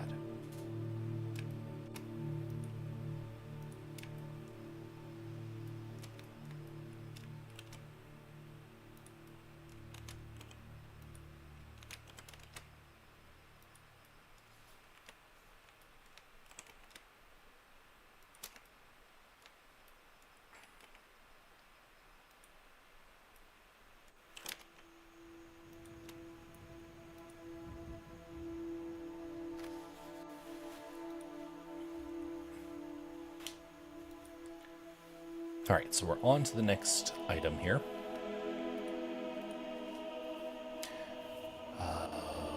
Okay.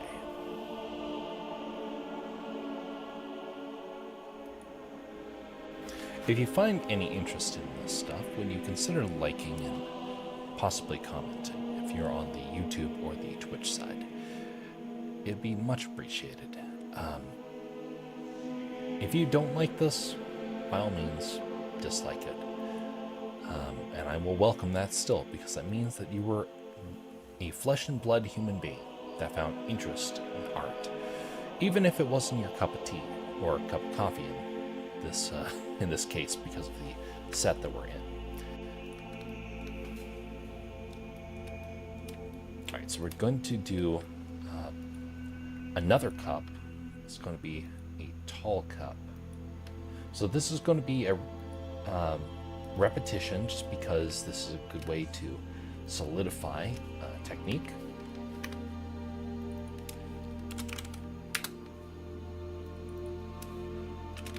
Tall mug. Okay, here we go. Resetting the timer. 15 minutes again. I want this one to be more refined. It is going to be a taller cup, and so that means that we're going to bring up the other one for reference. Just reference. We're not going to model off of it. We're going to use it as inspiration for our height.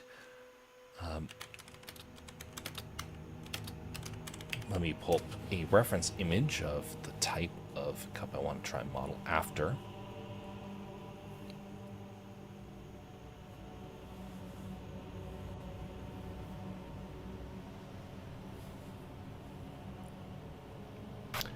Okay, that's good. I wonder what other decorations I can do for this. Oh, what if I have... I think I'll have a crest on the front of this one. You know, if I have the time for it. I've done handles in a couple of different ways. I kind of like how the previous handle was made. We'll see if that actually works again for this one, or maybe I'll have to go with a different technique. All right, I have my inspiration. This one is going to be more artistic, and we're going to have some sort of brand on the front. All right, beginning in 3, 2, 1.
This really does change a lot of your perspective on how to go about making a project from start to finish. By doing these things live, it has really helped to push me to be a little bit more experimental, and also commit to different directions. There's a lot of times in the past where I would really struggle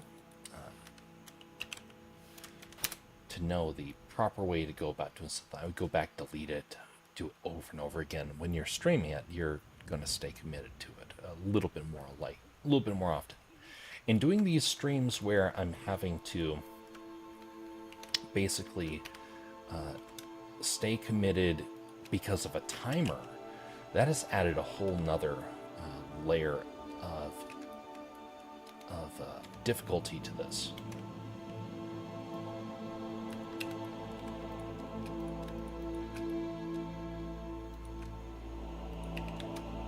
And it's helped to really change my mindset even more.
The hardest part for me is this silly handle over and over and over again.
peculiar.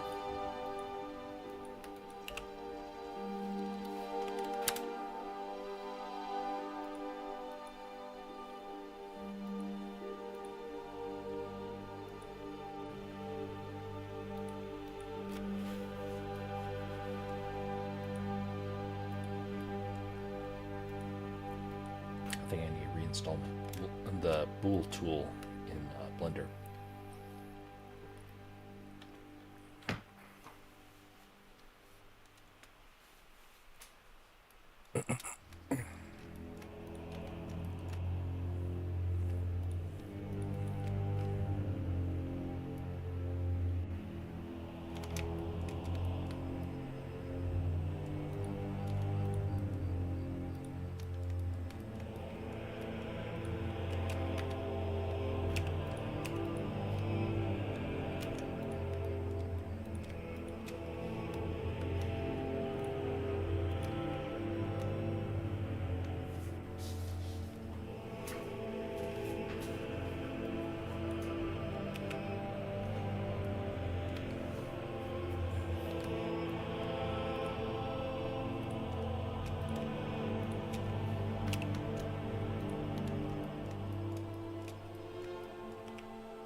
Some sort of emblem on the front.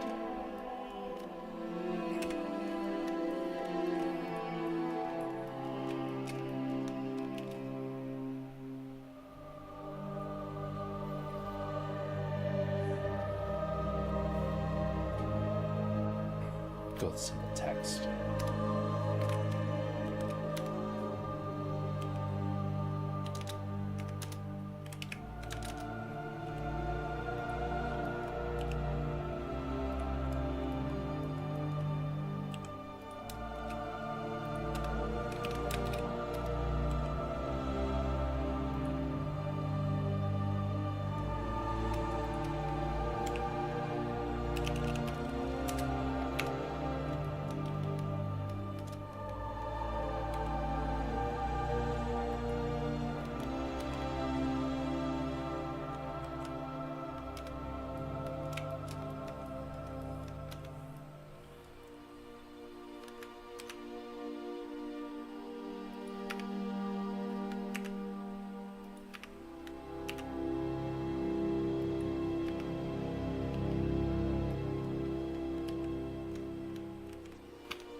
Okay.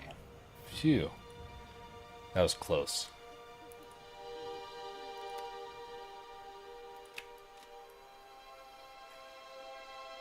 Not perfect. More interesting than the other one? Maybe.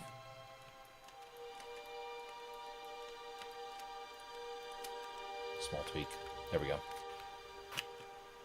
Save that. Come back to the shelf.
Some of these back here.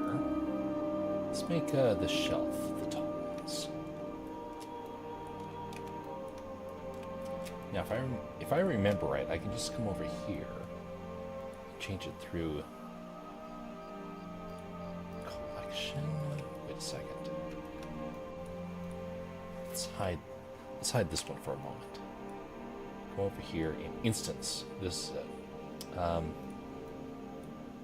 We want tall mug. Copy to selected. Rotate 180. Bingo. Bring that shelf back.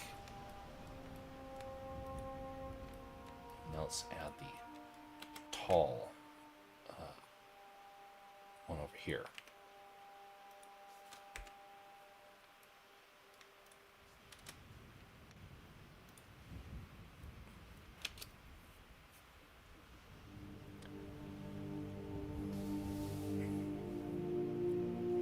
Okay, so that's decent. Now we need to color these. So we're gonna take it. We're not gonna time the shading. Shading can be a bit finicky at times, so we're not gonna do that just yet. We're gonna start off by searching for ceramic.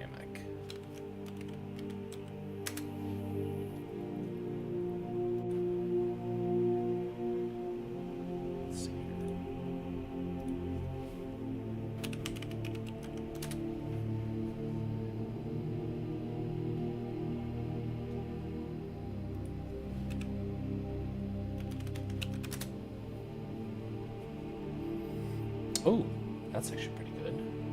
Let's come back over here. Let's add it to this one. Let's see what it looks like.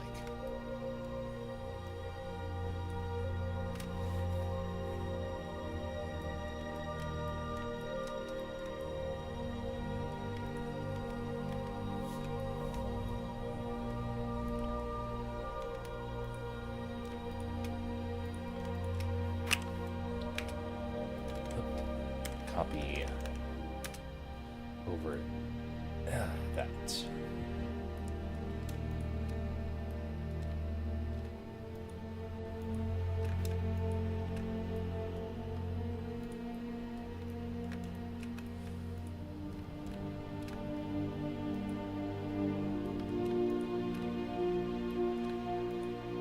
What are the settings here?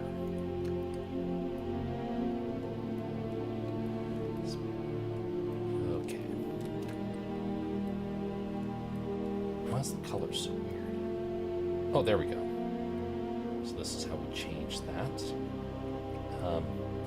Why does it not look like the example it's given? Maybe that's because I can change the color right here.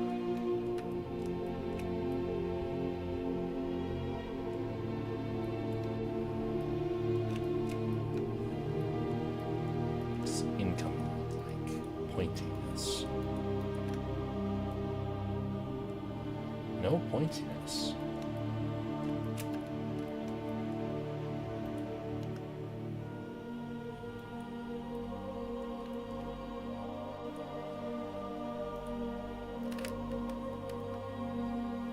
Let's see here.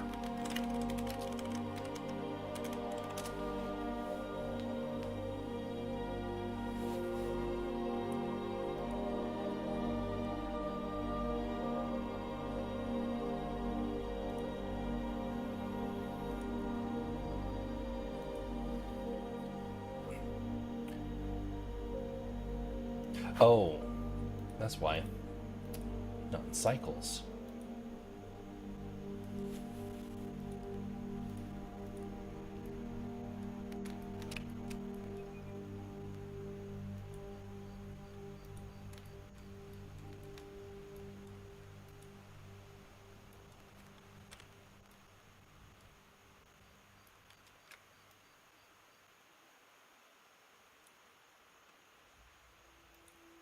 Or maybe it is.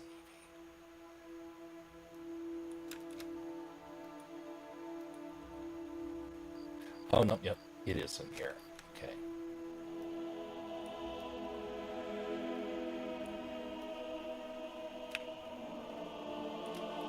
So now, if I bring this back, there now is showing up a little bit more.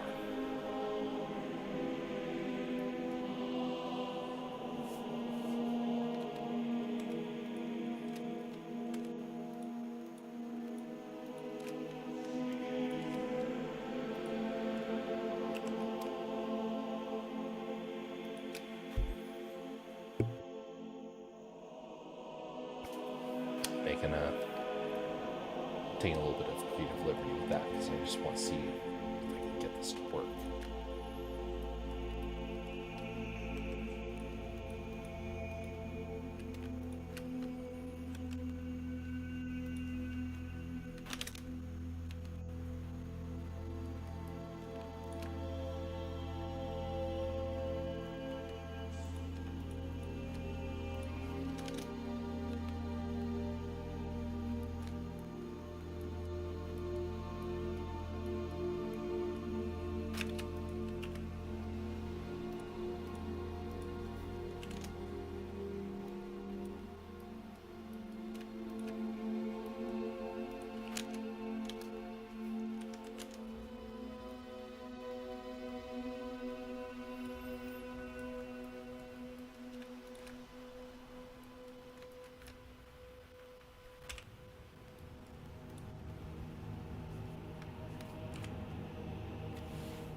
I guess there should be, let's see here. Clean up session.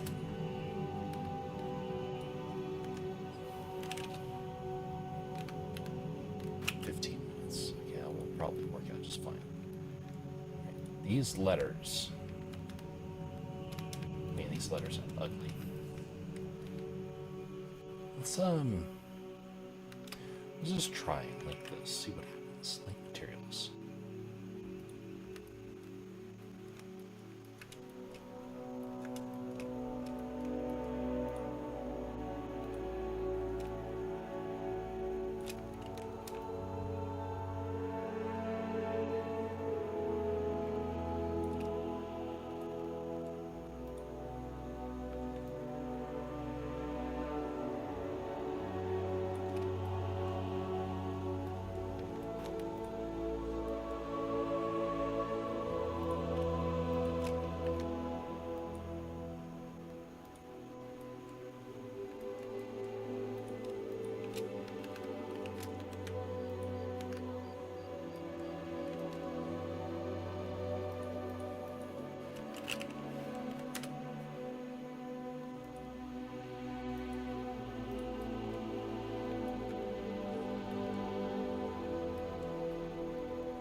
the other mug. Let's just copy this over, make materials. For this one, we're going to have various colors. So we're going to change this.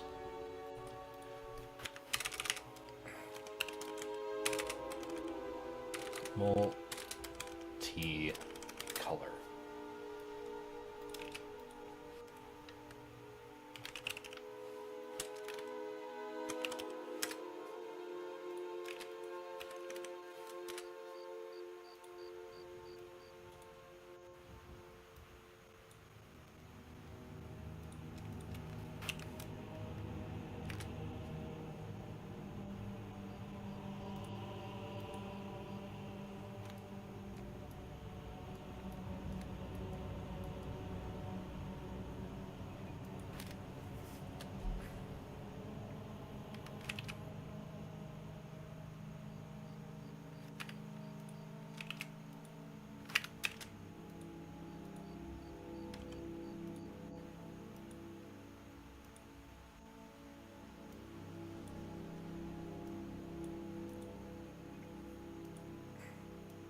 That's a problem. Handles are different colors. Well, that's going to have to be part of the cleanup process. Alright, what sort of colors are there going to be? So, let's add in a blue. We'll have red. Then we'll have maybe sort of yellow, golden. That's kind of a standard collection depending on where you shop. Seems like something you would find at like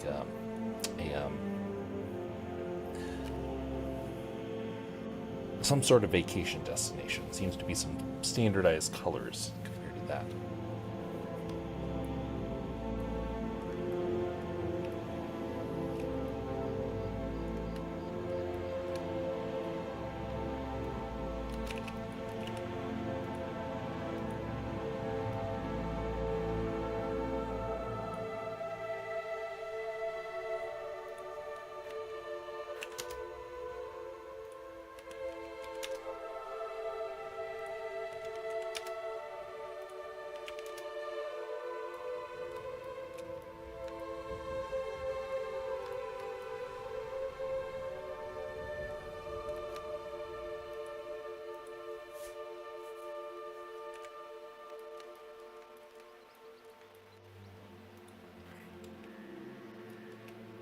Okay, so I have to now. Ooh, okay. Part of the cleanup process. Gotta maybe get rid of that.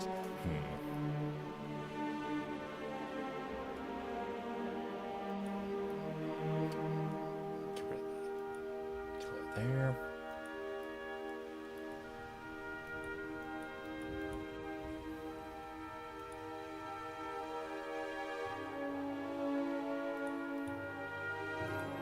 What happens if we just get rid of that? We wouldn't really need that anymore.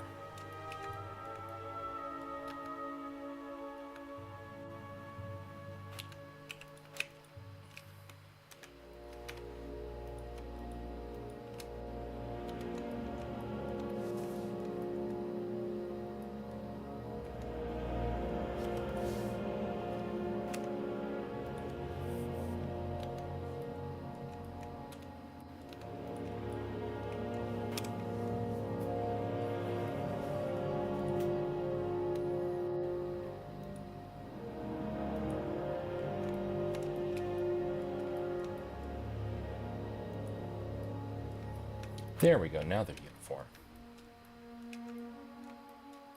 And that BC doesn't really stand out.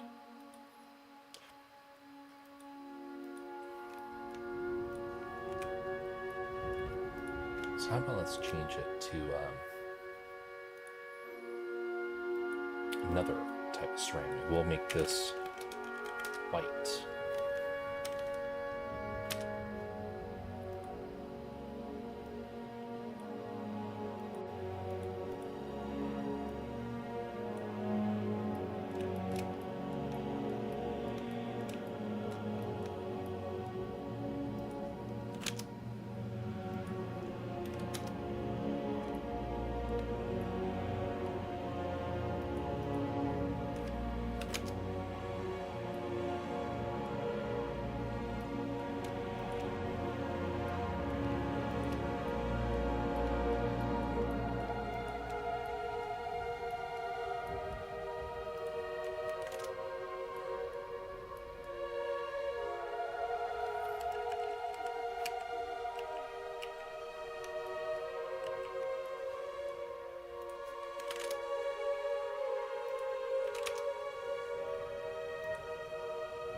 Okay, so now this is basically done for the set. Now we need some sort of motion. Actually, first let's add in some further elements in the background. So for this, let's utilize the... well, actually, we don't really have anything for this. Oh, we need to do the wooden shelf.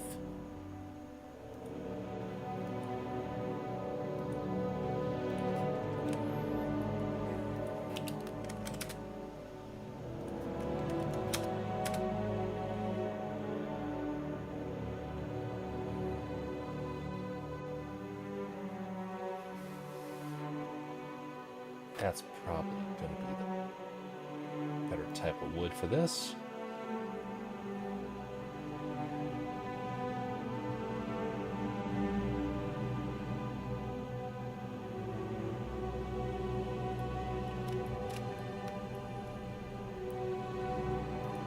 We'll put down 30 minutes for cleanup session.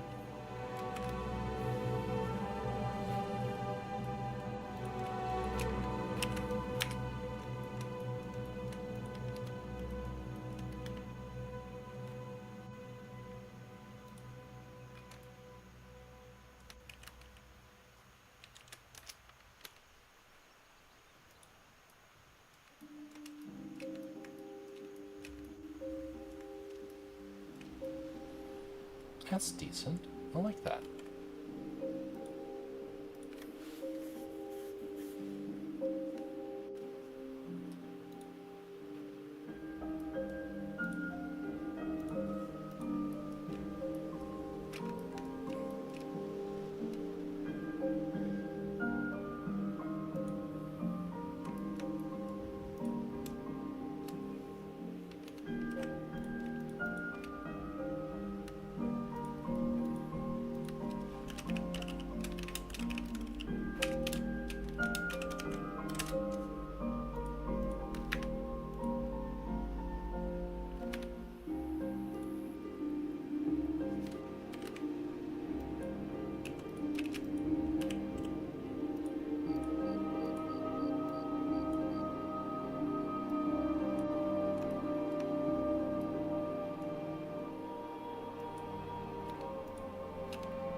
Can I know the genre of music that you play in the background?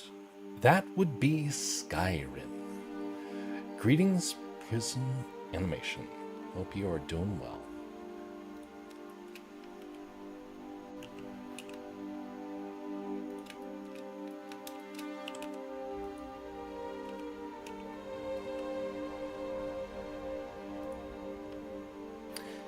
No, I think that's the next thing. We're not going to time this one. We're going to put down as 10 minutes for room layout. I think that'll probably go well.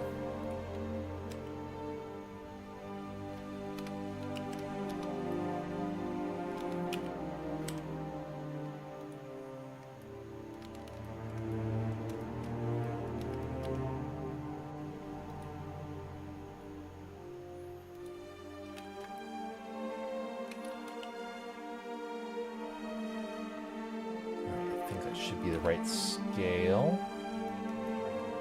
Now we need to lower the ceiling.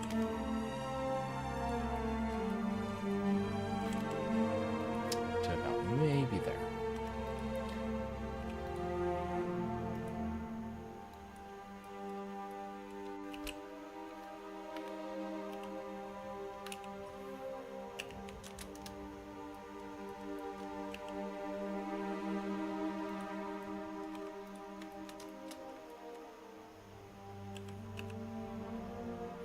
Such a poorly designed ceiling here. Well, poorly designed room as a whole. So now I think I might be able to actually... No, I can't do that. So let's cut out a large window, so that way it doesn't take nearly as much time to try and create.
think this will work.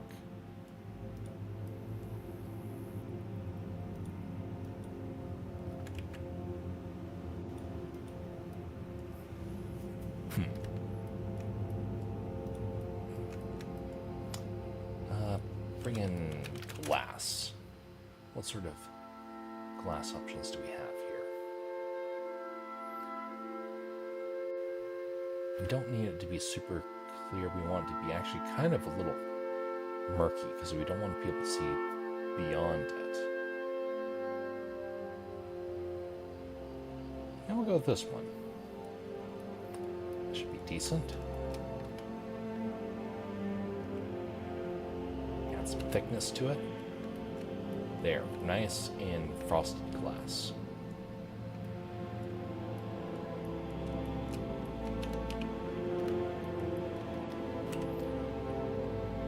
Project from view.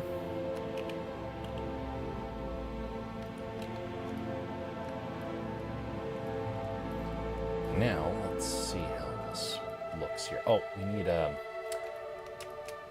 we can't see the floor, can we? Oh, no, we can see the floor. Dang it. Okay. Very, very, very, very quick floor. Point. No. Sit here. Points. Point 1.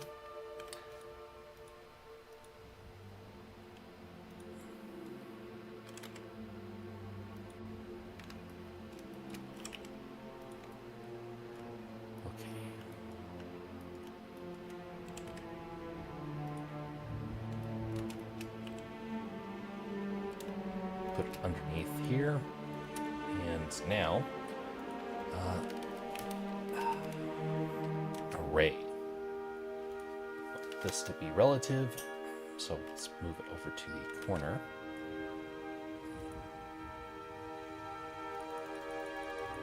This way we can offset it.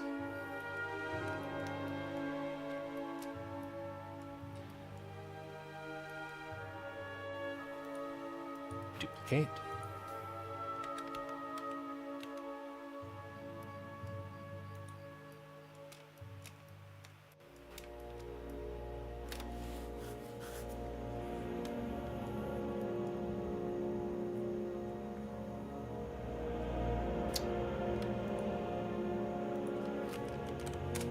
Tile.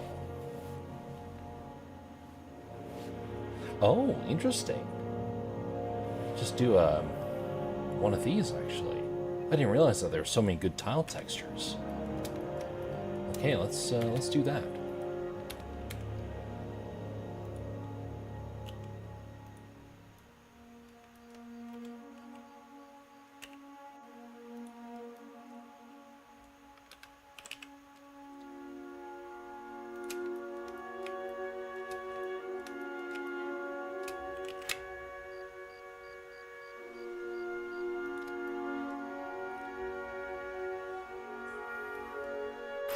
Which type of tile?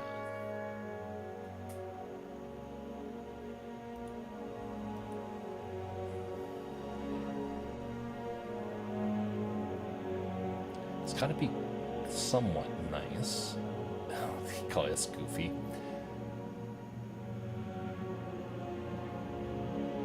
Something that's also slightly subtle. Yeah, let's go with this. Let's see how that looks.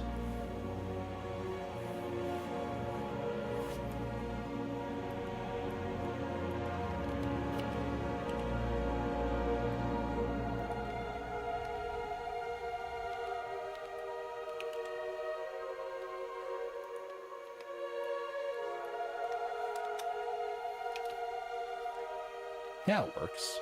Okay. So now, let's see what this looks like.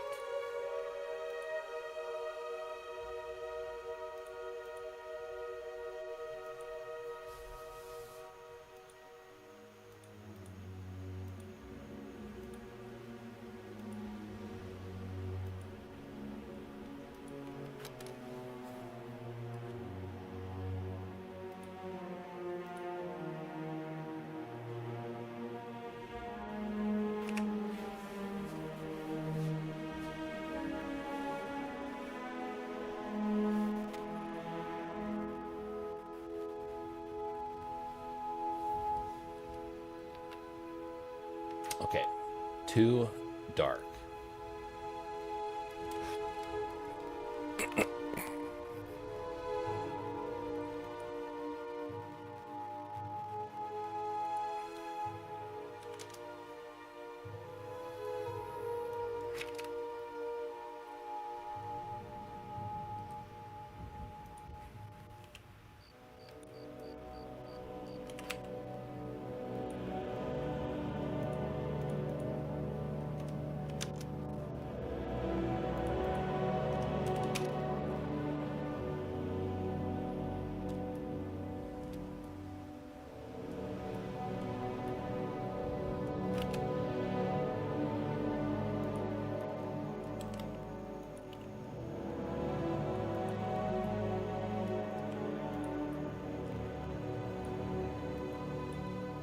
Have a warm interior light.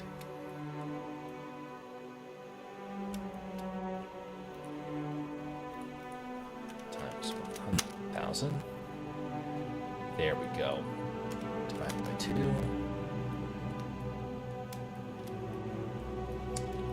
Now, we need this focus here. Yeah, I don't have it selectable just yet. Selectable.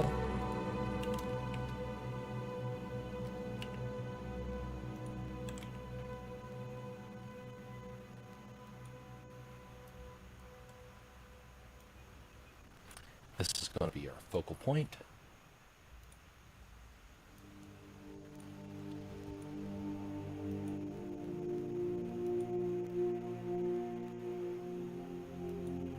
Targets.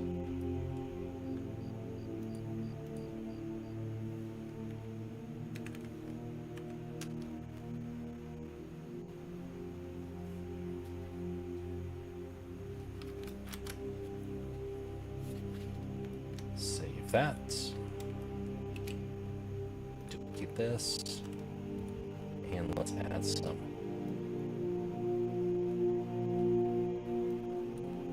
bounce here. Divide that by 10. Divide by 2. Yeah, it's looking better. Nice, warm, and welcoming. Let's have another light over here. This is our hair light.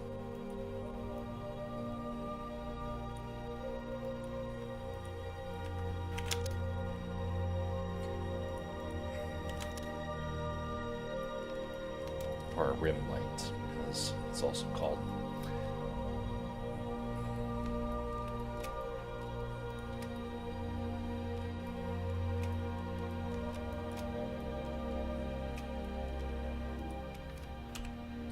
Let's add this to lights.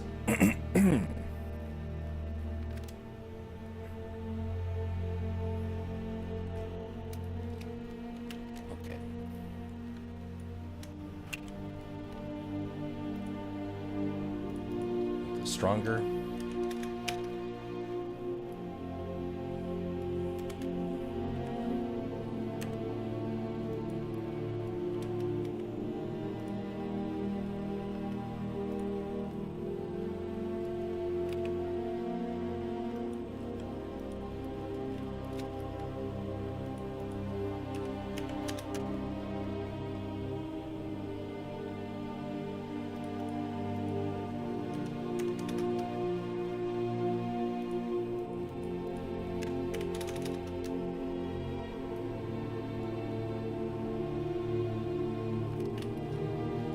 That's what's going on. It's like, why is that not working? It's because this set is interfering. So let's grab the boundaries. Yeah, that's what's happening. No shadows. No shadows.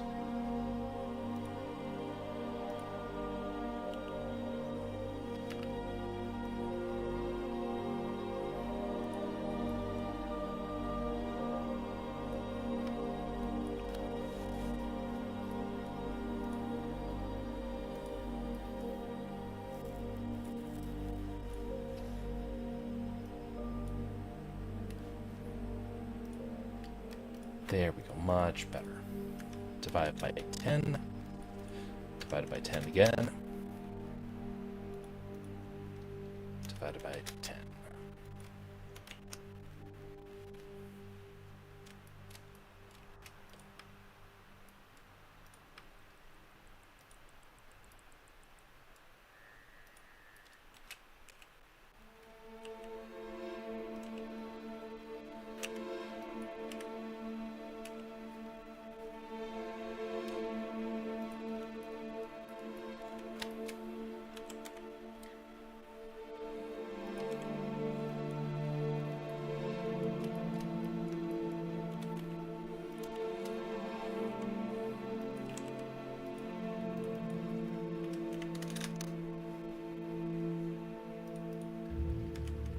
Ooh, I like how bright and festive looking this is.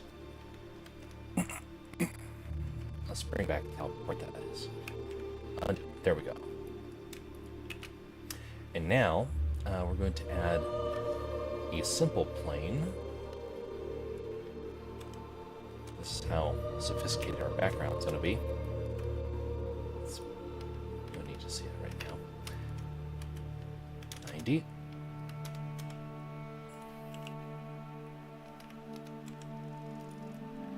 That's our background plane. So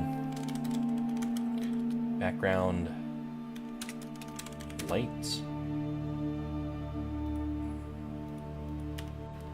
emission, and make it slightly blue. And we're going to make this background green. It's not going to be true green, it's actually going to be a fairly dark green. It's going to be more of a shadow.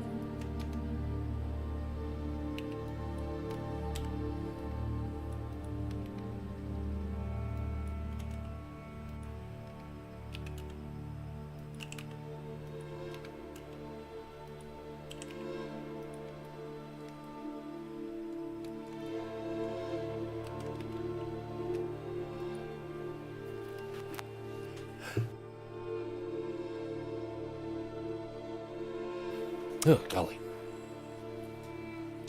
Slight allergy attack there.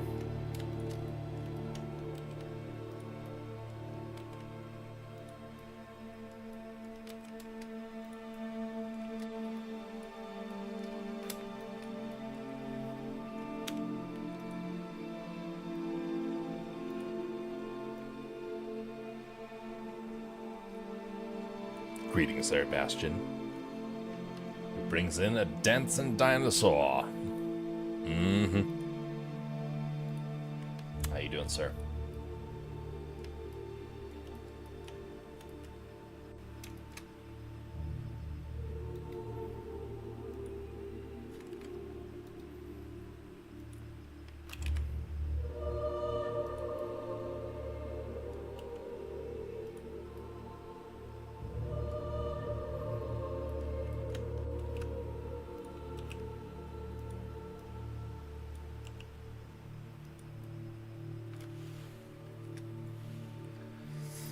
Alright, let's see how this looks now.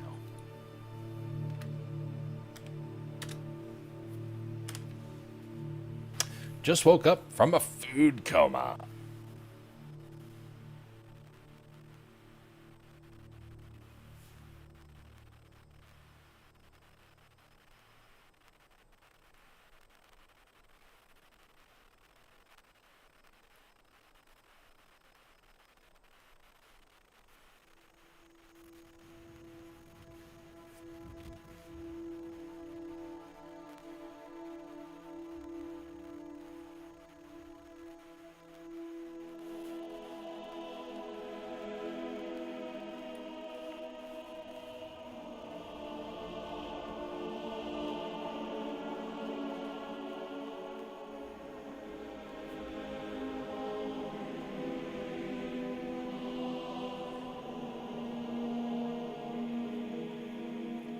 Anyway, Bastion said food coma, and that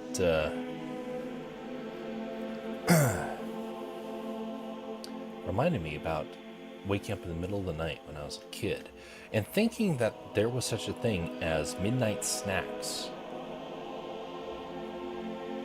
and thinking that that was actually like a normal thing because it was shown in television. But we never got midnight snacks. And so it always made me a little curious about that. It's like, why don't we have midnight snacks? I found out not everybody has it, but some people do. And in the TV shows, that always seemed to be the case.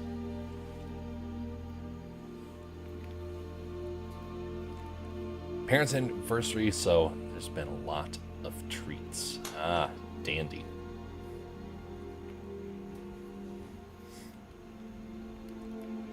That's a really good first render. With how this thing was setting up, I didn't know if it was going to be good or bad. Because this was the previous, that's this now. So, not bad. Not bad at all. Now, I'm a little curious, though, with these background trees. I think I need to make them a little bit brighter.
Okay, so now we need our main character.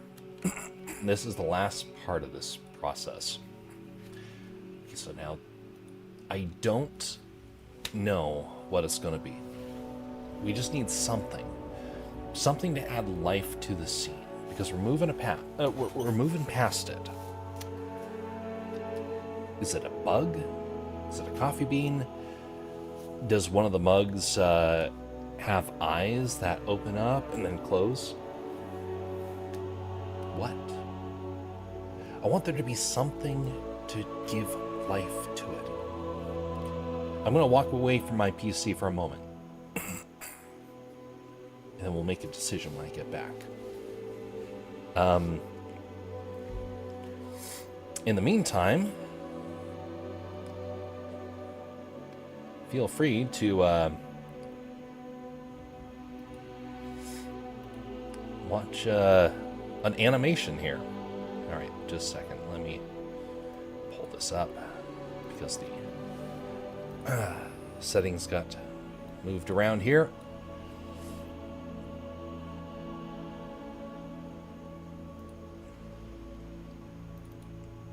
Yes, we're finally getting to the point where I can actually start stringing together some animations. So we're going to just show the distracted, just because, you know, it's easiest to pull that up, and it's a decent amount of time, a minute or something like that. Okay, I will be right back.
Oh, blast, the movie's over. And I went to go get the popcorn. All right, we're back.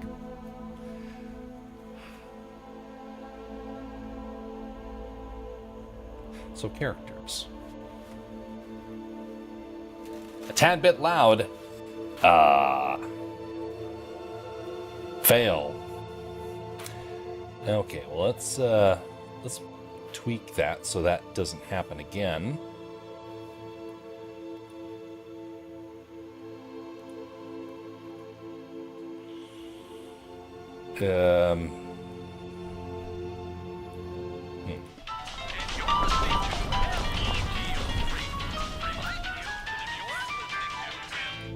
There we go.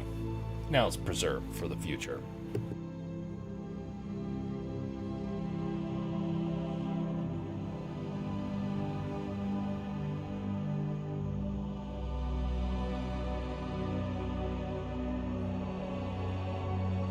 Thanks for the intel. All right, so simple character, simple object, simple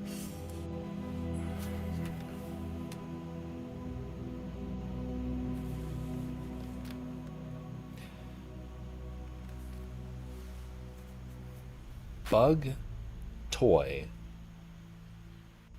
or food. Bug, toy, or food.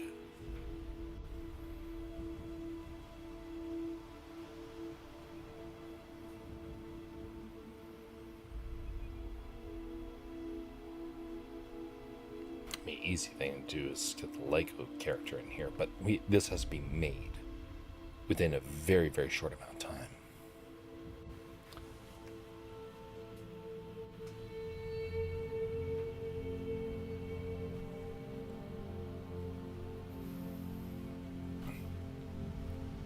Or, just eyeballs that suddenly appear out of nowhere. Probably not going to be a good idea. All right.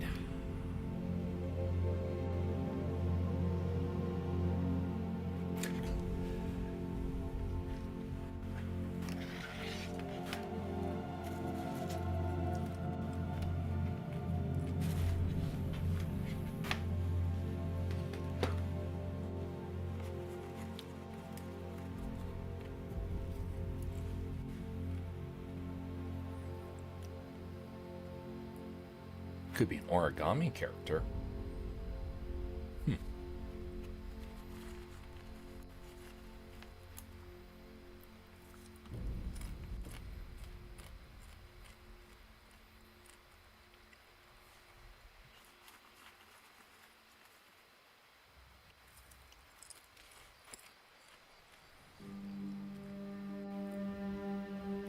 Could be a simple lizard.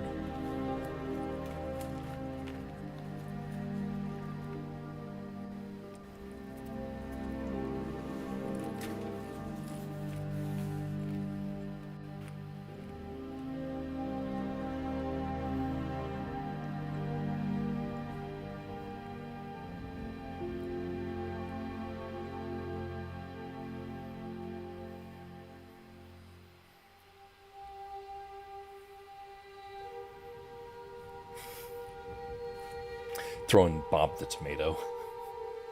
Or Larry the Cucumber. That'd be an interesting idea. Or, equivalent characters thereof.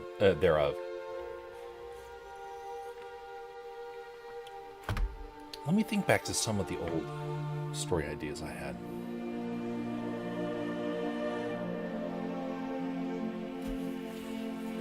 All my stories ended up being way too complex, and all my characters ended up being very complex as well.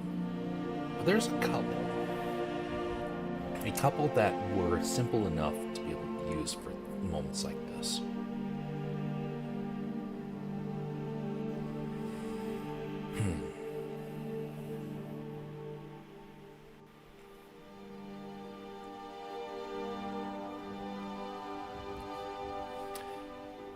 Maybe.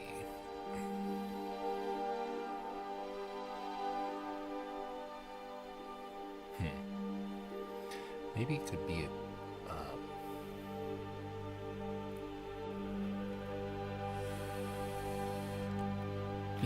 maybe not a character sort of thing, man. Maybe it should just be something else that gives life to the scene. We're not throwing a donut. Okay, we already did the donut.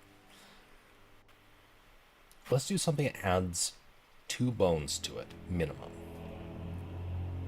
2 bones. That could be, or 3, something like that. It'd have to be something round.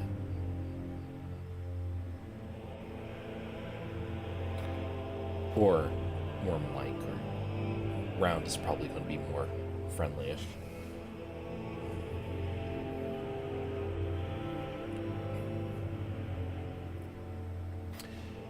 Maybe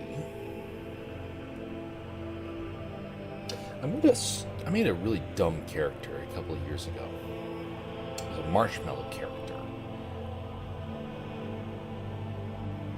but you wouldn't be able to tell it was a marshmallow in this amount of time. We're talking about something that has maybe 5 seconds on screen at max.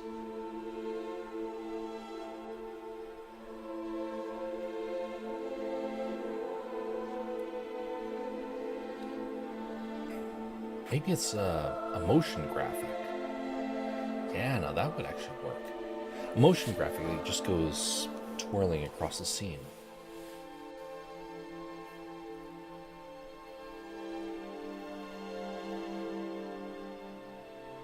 Kind of like ribbons shooting across.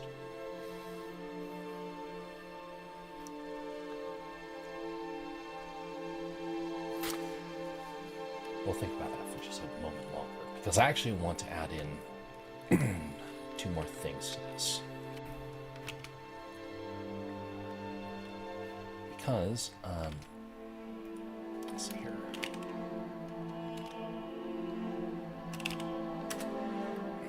Because we already have this thing built, I want to add this in there. To add some longevity to these scenes. I want to add a little bit of each back into the scene so you can see them keep getting flushed out a little bit more.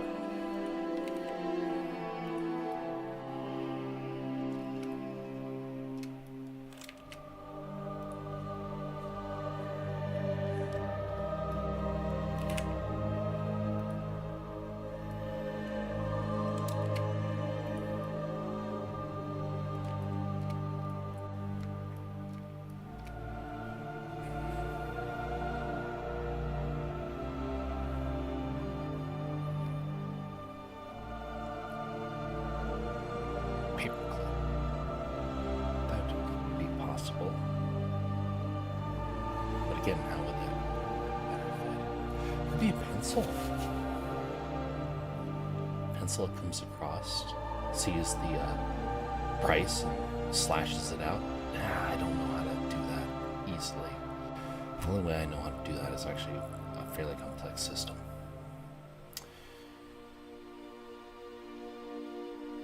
Maybe it would be nice if it was a mouse of some kind, because everyone kind of becomes tolerable if having a mouse in scenes like this. Just generally.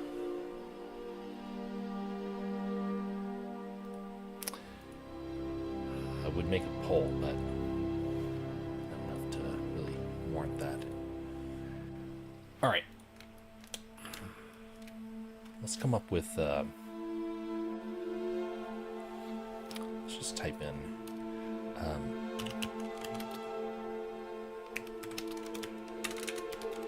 let's look for some inspiration online.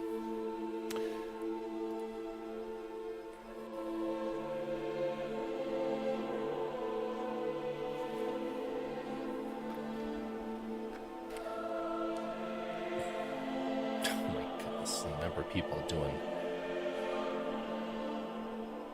things that are like super, that are like Minecraft sort of stuff is ridiculous. We're not doing Minecraft. Oh no, this is interesting. Yeah, that's a possibility.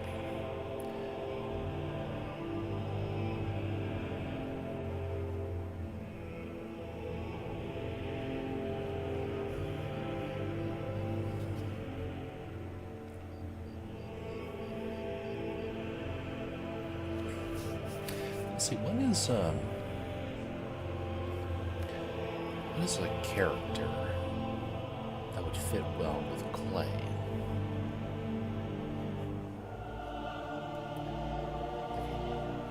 Like an animal sort of thing. Not saying we're going to do an animal, but it just makes me wonder. Maybe that'll give some inspiration.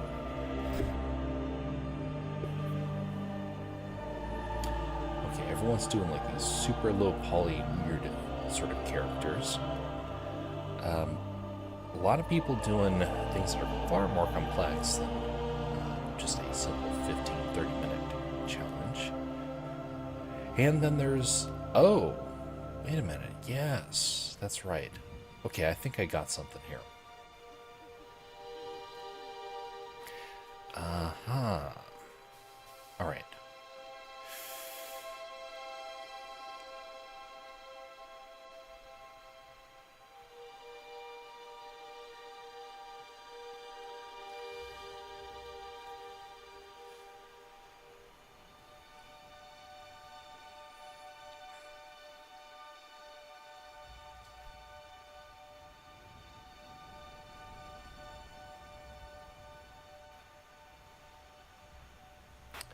All right, so it looks like we have one of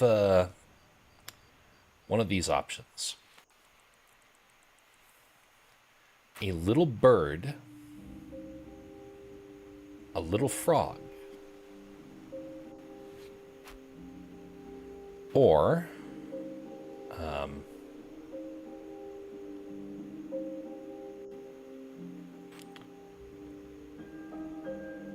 little fish, but there's not a fish bowl in the sea. Wait a minute.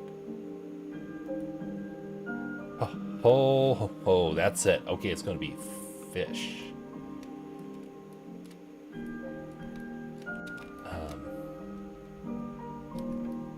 Maybe it could be a fish. Like, put a fish bowl, like, right smack dab here. Could be a bird that flies in and gets caught. Could I do a bird in that amount of time? I've not done a bird in a long time. They tend to be fairly complex creatures, but the system has gotten a lot faster than it used to be. And the bird's going to be flying, so it's not like it needs to be perfect, because motion blur would help to cover. Yeah, let's do a bird. All right. This is a count up time as a result. So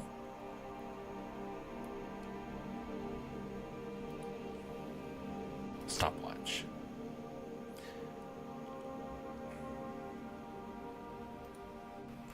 All right, now we're finally back up and at it. Took a long time, my apologies.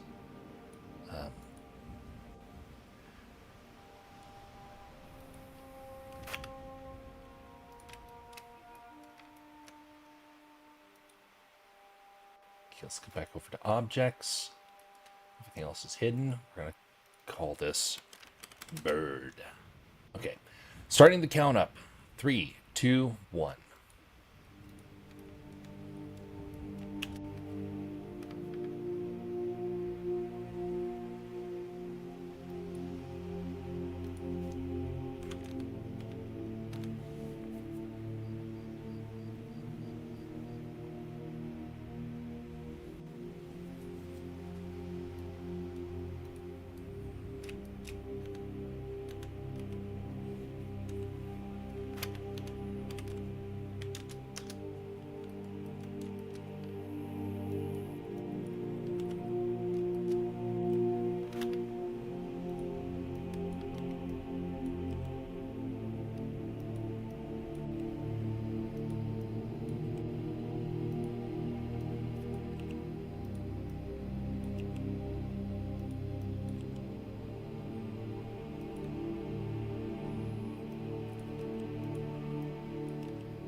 By the way, folks, if you are watching on either YouTube or Rumble, it'd be much appreciated if you would take a moment to like or dislike the video. I know that this is not some of the most exciting stuff that you'll find out there on YouTube or Rumble, but it is much appreciated if you would do so, because I think that there is merit in some of the simpler things we have around here. Maybe you don't think so, but if nothing else, by disliking it, I at least know that you were flesh and blood, and that you took the time to come by and pay us a visit. I may not be happy about people disliking, but you know what? I'd rather have that than to have the doubts and wonder if it was a bot that had come by and visited. Like, for example, on Rumble, every single stream, it goes up to 3 to 4 people watching after the first 5 minutes. Every time. That's bot behavior. Because I don't believe there's anybody that watches from over there during that session. Yes, there are people that watch on Rumble. I'm not doubting that. But I have seen that there is routinely 3 to 4 people, well, people that appear over on Rumble that happen in a bot-like manner. Just like how on Twitch you will have a random bot that will pay you a visit and spend time with you when you don't have anybody in the stream. So you always think that there's somebody there when there really isn't.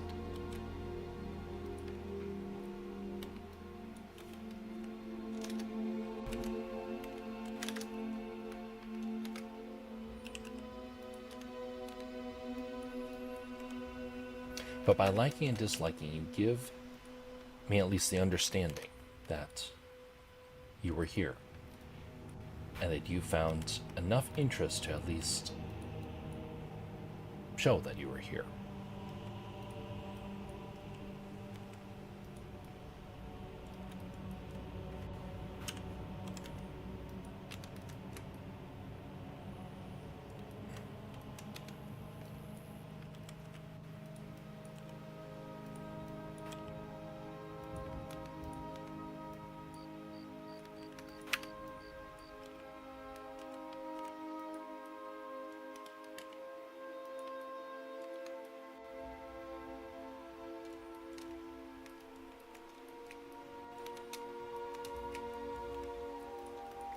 It's a bit of a fat bird here.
Alright, let's give this a try.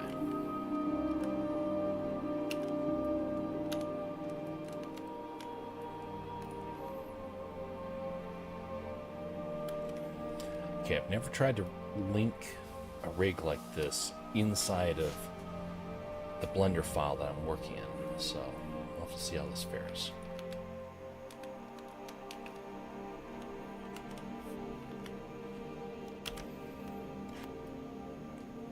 And some of the feathers are acting up, as to be expected. This is super simple. We're going to pause this. Let's see here. Bird took 18 minutes to do.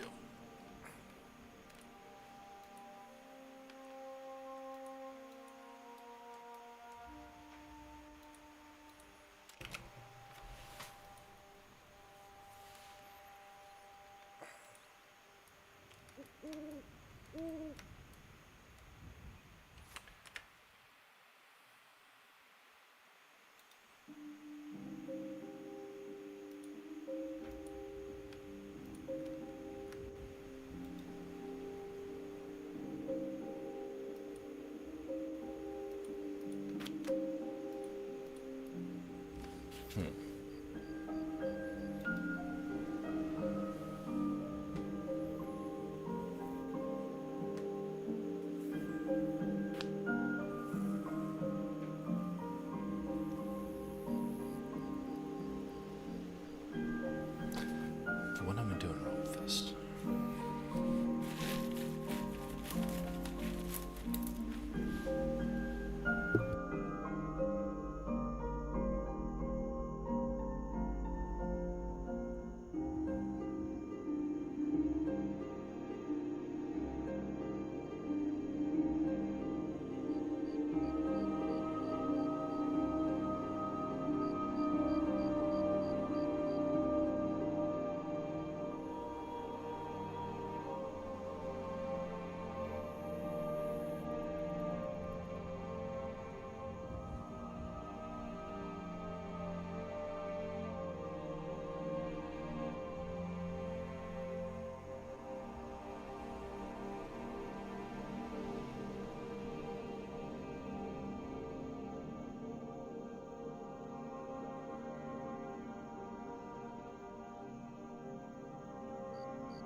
took a little longer than I was expecting, but I actually kind of like how that bird turned out. Now I'll time to render and see how it looks with this.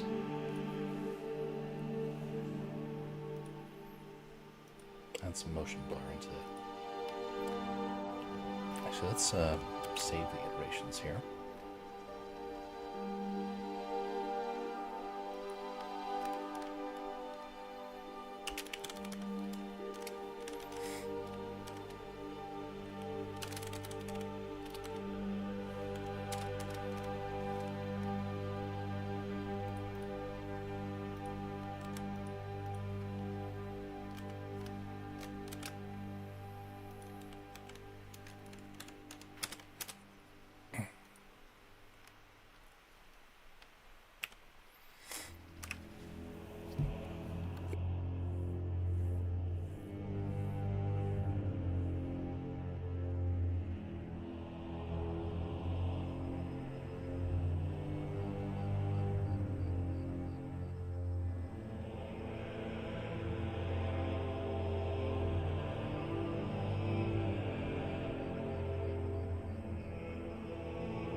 That bird didn't turn out half bad.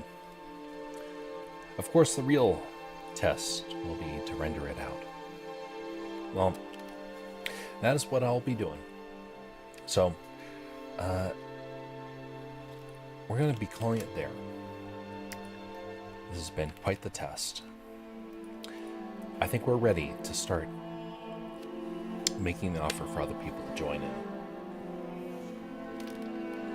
I don't know if we'll get people for the next one. We'll see. Those that came by during this whole ordeal, much appreciated. Thank you. If you watch this and want to participate, be sure to mention it. Reach out to me, either in the comments or through Alaskaman Jeff or through Castercraft. Reach out and we'll try and get you in on one of these things in the future. We're ready to finally start establishing the rules. And now, I have an idea of how to do team stuff. I don't think we'll get big enough for team stuff until later on this year. I do think we can get there. It all depends on who finds interest in this stuff. And I'm sure people will be fly-by-night. They'll probably come in for one and be gone the next. We've already kind of experienced that a little bit, you could say. But we'll be, anyway, we'll be continuing this next month. Until then, there's going to be art, animation, and community games between now and then. For those that want to see the stuff, be sure to tune in to Castercraft on either YouTube, Rumble, or to Alaskaman Jeff on Twitch. We're also going to start having some actual banners and promotional stuff, so I look forward to finally getting that stuff squared away. I already got a little bit of that done. Now I got to get into like a point where I can like just click the button, have it proceed like that. Anyway, have a very pleasant evening and morning, everybody. Be civil to one another. And we'll be sure to see you next time, whenever that is. stand by just a second. Just gotta double check one last thing here. One last thing that's on my end that I need to square away.